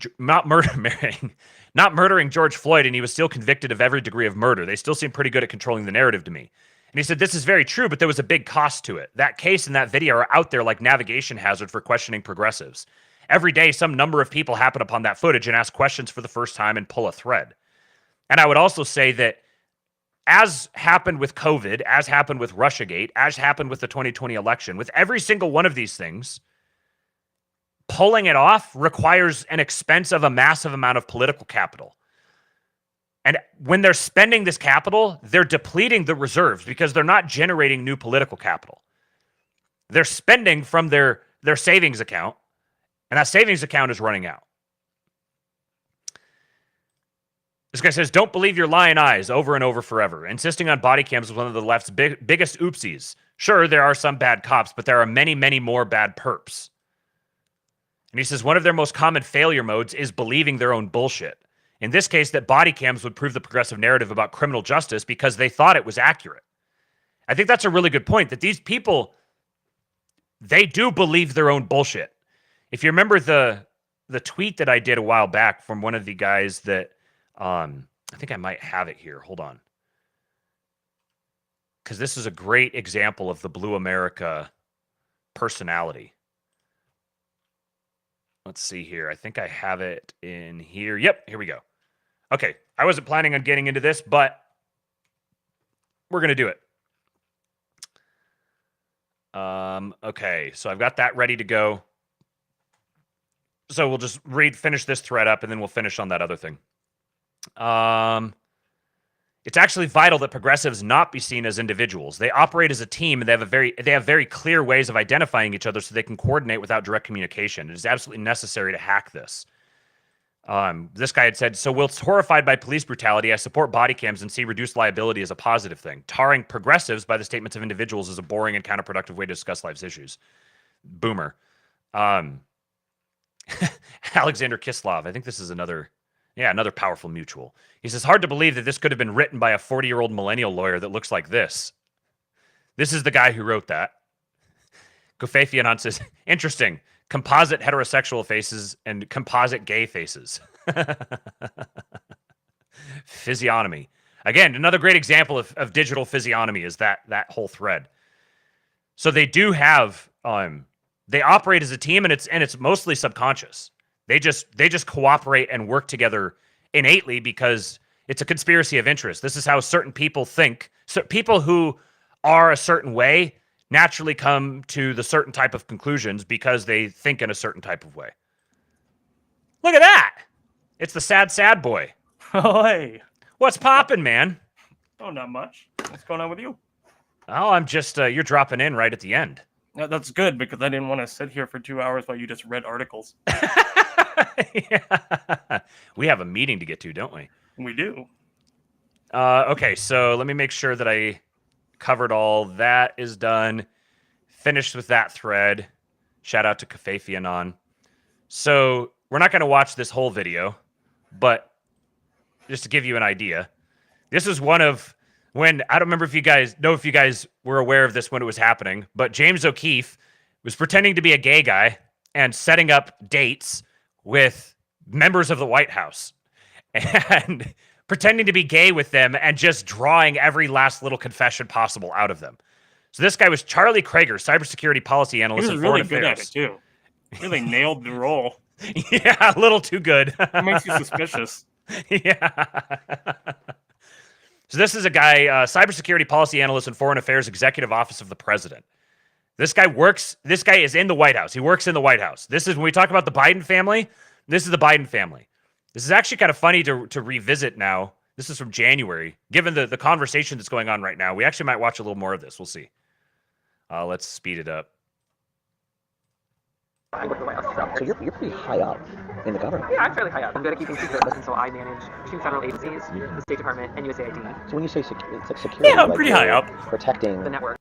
I'm like pretty high up. I like manage departments. Yeah. I don't think I can hit that note. Yeah. It was like up there. There's no way I can come even close. That's like the register my 5-year-old daughter speaks at. The one that talks like a fairy. Yeah. Little pixie voice. Mm-hmm. Of the federal agency. You give all your information to. The mission is to protect information. And we are like the president's voice when we go into meetings in terms of discussing and promoting the president's priorities. Is he going to be the nominee? Yes.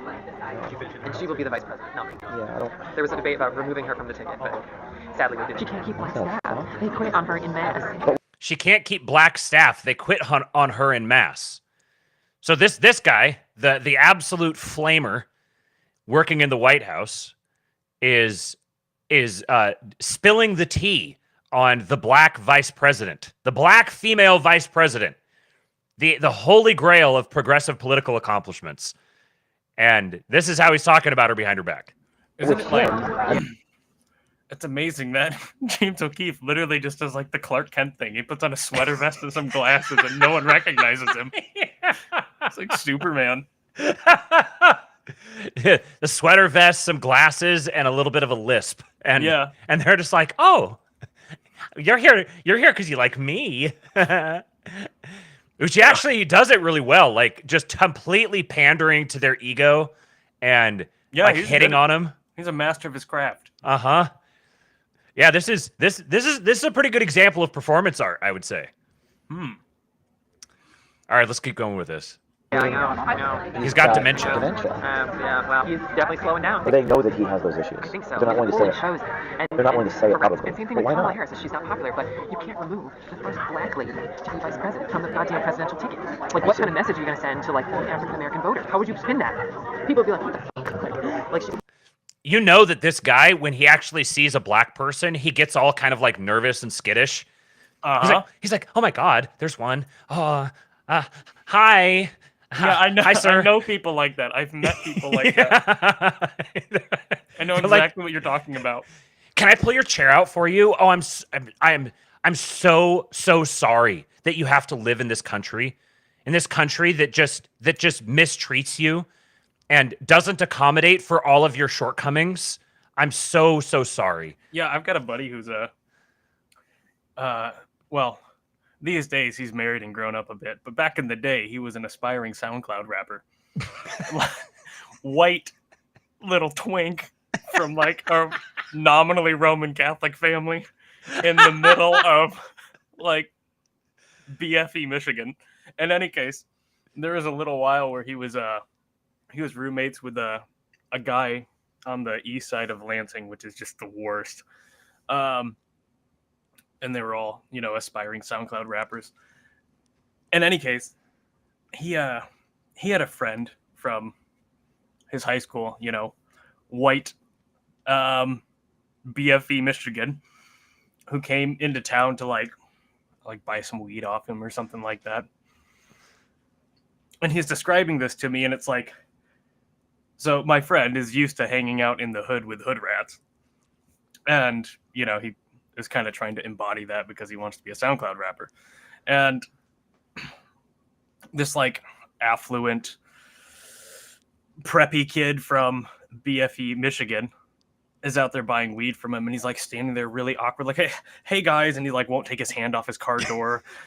It's like, dude, the reason why like crime happens to people like you is because you are just painting a huge target. Look at you. Yeah. You're just an easy victim.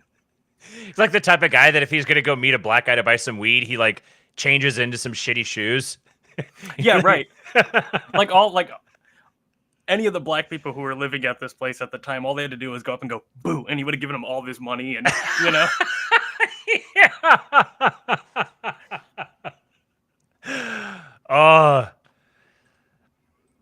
And she's multiracial. I think that they're really concerned about this. But they won't say it. Well, I guess if they say it publicly, Correct. Biden Yeah, they can't say it publicly. No, they got Did they say it privately? But they won't say it publicly. Correct. Biden Yeah, they can't say it publicly. No, they got Did to they toe say the it line. privately? I mean, I'm just telling you what I've heard. Like, you're just telling me the truth. Does it make sense? No, but that's what I've heard. I had a meeting with Michelle Obama at one point when I was an intern, and someone asked her, will you ever run for office? And she said no, emphatically. Really? I've seen all the shit my husband has had to go through, and that does not interest me. People would be like, well, I don't think we should have to get the vaccine. I'm like, fuck you. Like, you're not going to get the vaccine, and then you're going to go expose my family in the hospital. Exactly. You're unlike vaccinated COVID. Like, so you work in cybersecurity for the White House, and my question is, what are you doing on a meeting with James O'Keefe? What type of cybersecurity operation are you guys running over there? We're running a good cybersecurity operation. Obviously not.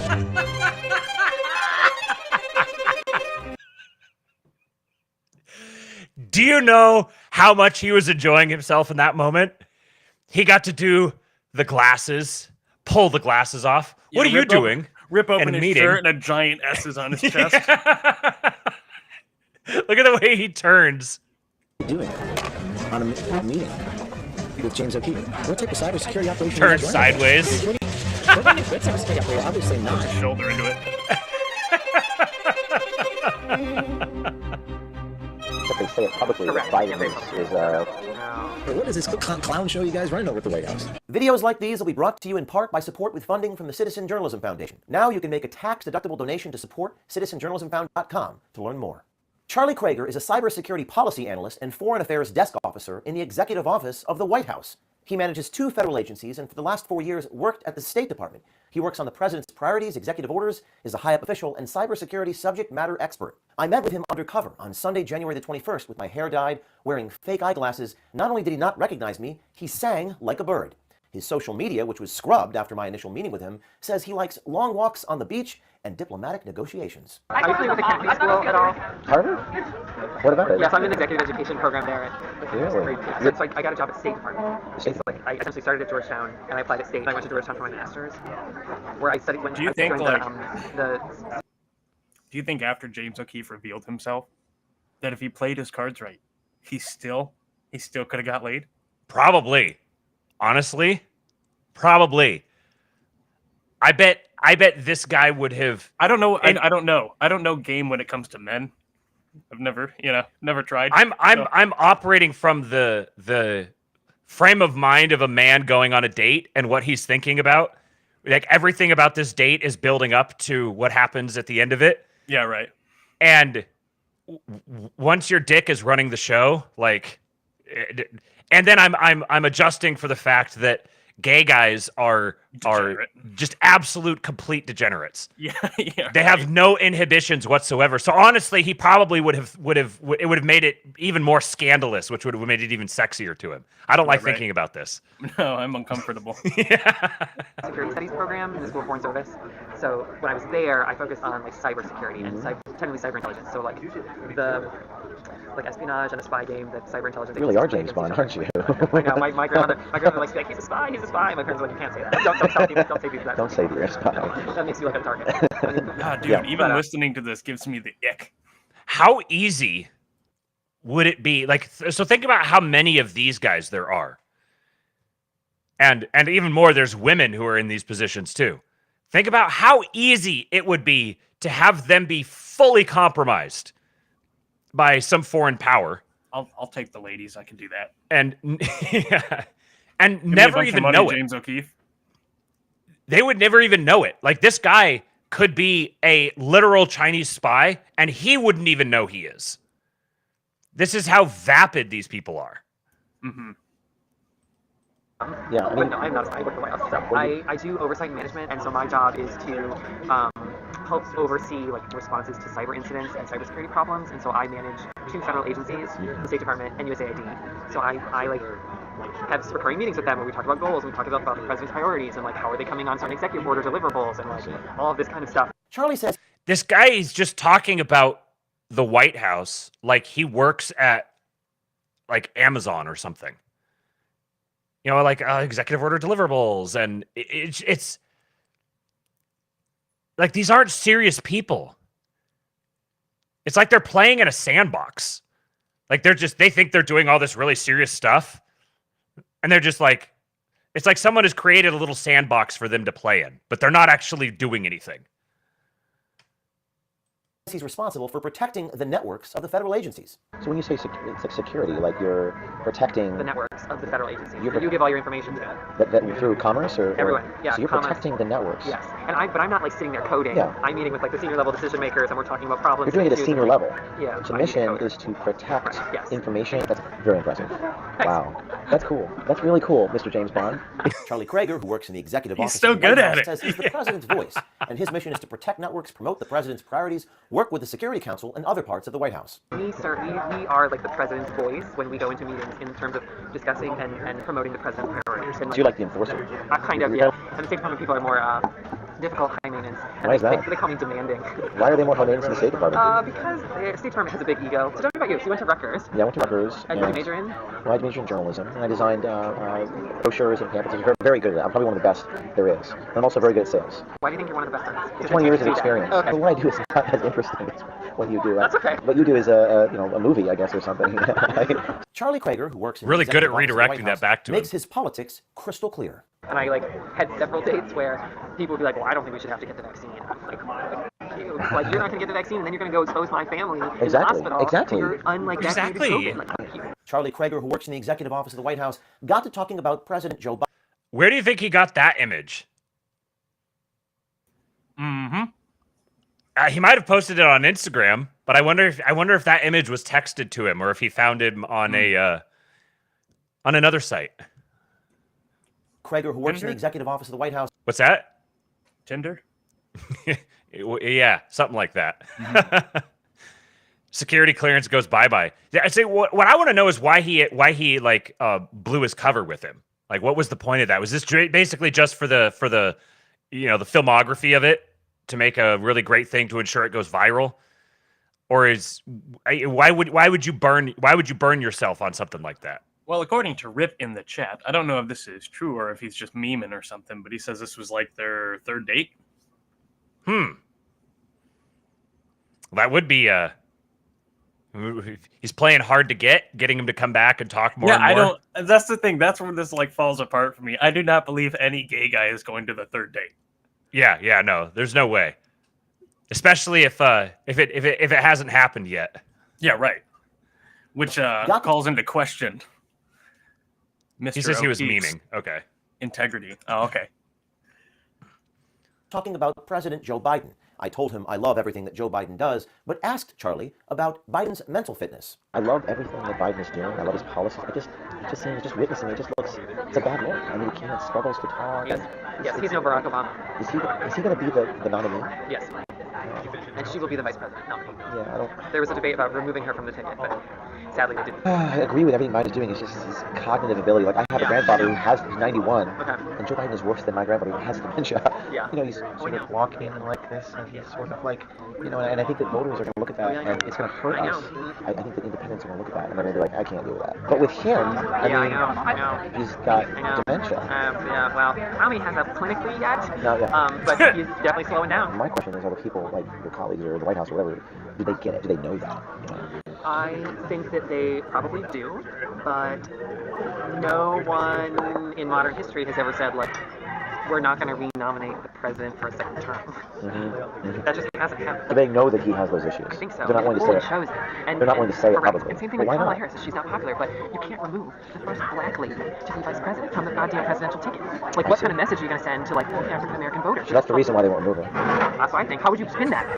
People would be like, what the fuck? Like, she's a woman and she's multiracial and she's like, But she's not popular. Charlie says he's seen, in the executive office of the White House, people talking about how Kamala Harris hemorrhages black staff. Kamala is so unpopular. The New York Times did an article about how she hemorrhages black staff. She can't keep black staff. They quit on her in mass. She hemorrhages black staff. Yeah, there's a New York Times article about it. It went, like, people sent her out of the office and everyone was like, oh, Why don't shit. they like her? Then the subject came up about replacing Kamala Harris and Joe Biden. I think they need to get rid of him or get rid of her. Yeah. But I don't think they're going to do that. Then Charlie Krager, who works in the executive office of the White House, says he's heard his colleagues say they can't tell the truth to the American people about what's really going on. But they do say it behind closed doors at the White House. I think that they're really concerned for us.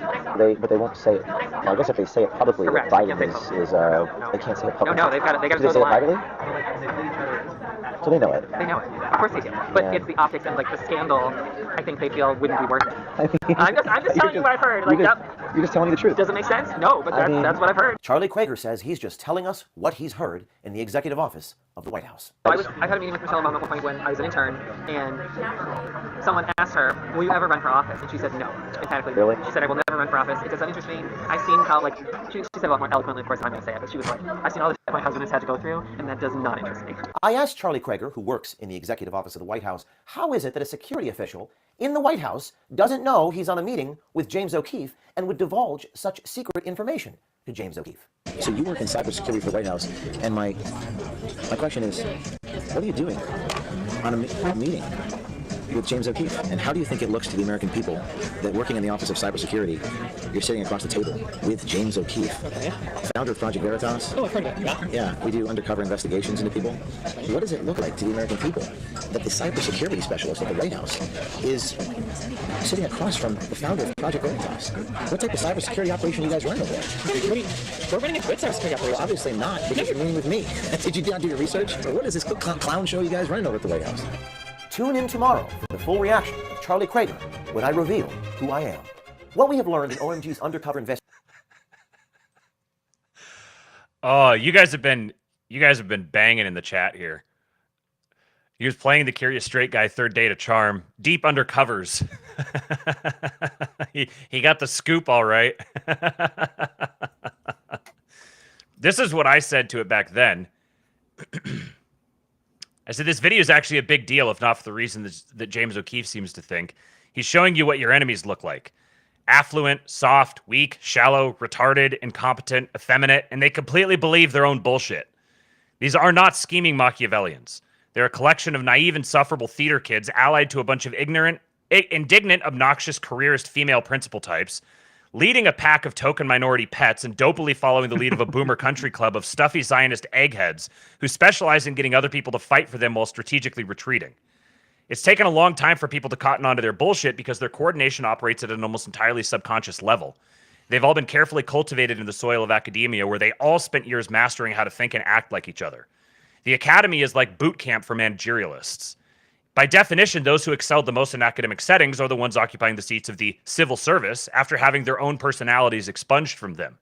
They can't even comprehend a reality outside of their narrowly preserved frame. They can't even begin to think like us. This is a tremendous advantage. This is the crown lying in the gutter. One thing that unites them is their distaste for violence. They're just common sense, rational people, after all. Physical brutality is extremely upsetting to them. It's déclassé and primitive and icky. The only way they stomach it is by keeping it far removed from them, from their perspective. This makes them each live, in some sense, like a high-strung, fearful, skulking creature, like a fox, because that's what they are. Yet they have no sense of impending doom. They don't actually feel existential dread. They lead such insulated lives that they have to ape feelings of dread about Trump to convince themselves they're not actually 2 weeks away from mass famine and cannibalism were the right events to kick off. To them, the worst thing they can fathom on a social level, literally, is that they might be politically inconvenienced. Look at how they spend their lives. Movies, parties, concerts, vacations, conferences. A crisis is when a flight gets delayed or when they see something on TV that makes them cranky. These are soft people. They aren't remotely equipped to navigate a wartime world. But here's the kicker. They're the best the regime has to offer, and their stock is getting worse all the time. Trump brought all these archetypes into full view. Very apocalyptic, one might say. This was his value as a bull in the china shop. He forced them to reveal that they are fundamentally reactive. They can be engaged, they can be baited, they can be outmaneuvered, they can be outcompeted. They're an extremely poor governing class, and they're rapidly getting worse and worse. Ultimately, when faced with true hardship, they will quickly crumble. They will concede and acquiesce to anyone who promises them relief and the ability to freely pursue their peccadillos. Whomever keeps Netflix on, so to speak. They took over the institutions because no one was guarding them. We just have to take them back. Can you be cleverer than a retard? If so, then you have no reason to be blackpilled. If not, well, as you were, forget everything you just read. I know you will anyway. So it's very funny to revisit this now after the events that have been building up over the last couple of weeks, seeing what people were talking about back then. He's like, I think they need to get rid of one of them, but they're not going to be able to. They're stuck with them. This is the plan. The plan is Biden is going to be the nominee, and they really don't want to have to get backed into a corner where they have to replace him because they don't have anyone to replace him with. That was the sentiment in January. And that's the lead up to everything that's going on now, where the shit is absolutely hitting the fan, and they're standing in a circling firing squad with one another. Do you think he feels a little embarrassed at the end? You mean James O'Keefe? I hope he does. I hope he doesn't enjoy this too much. Like I can appreciate the the Schadenfreude because he's had to deal with a lot, but I hope he doesn't enjoy that too much. Alrighty, guys. Well, Cooper and I have to go get to a meeting. So did you hear? We're gonna end the stream. Did I hear what? The news. I have heard. I have not. I kind of confirmed this, and I'll explain in a minute. But the Romanian Orthodox Church has officially approved canonization for Father Dimitri Staniloae and 15 others. Really? Yeah. Romanian confessors. Wow. From the Soviet era. Interesting. Very exciting. Yeah. Huh. That is very interesting. That's great. That's good to hear. Yeah. Ending on a white pill, folks. Maybe on the next episode, we'll talk about this other backup story that I had here, just in case, but we didn't have to get into it, about a guy who may have figured out how the major megalithic structures were built, an actual technique for molding granite. Perhaps we'll get into that another time. Speaking of something schizo-related, tonight is the Schizo stream in the King Pill Discord. I've got some interesting stuff lined up. Euthanasia just joined the Discord yesterday. If you want to be like the cool kids, go to kingpill.com and sign up. Join the Discord, and you too can be a part of the schizo stream tonight. It's basically just a voice chat where we'll sit there and we'll watch some interesting videos about schizo things and then chat about them. It'll start around 8 p.m. Central Time this evening, and typically it goes until like somewhere between 1 and 3 in the morning. That's how it's been so far. So if you guys would like to join us, go to kingpill.com, sign up. Love to see you in there. And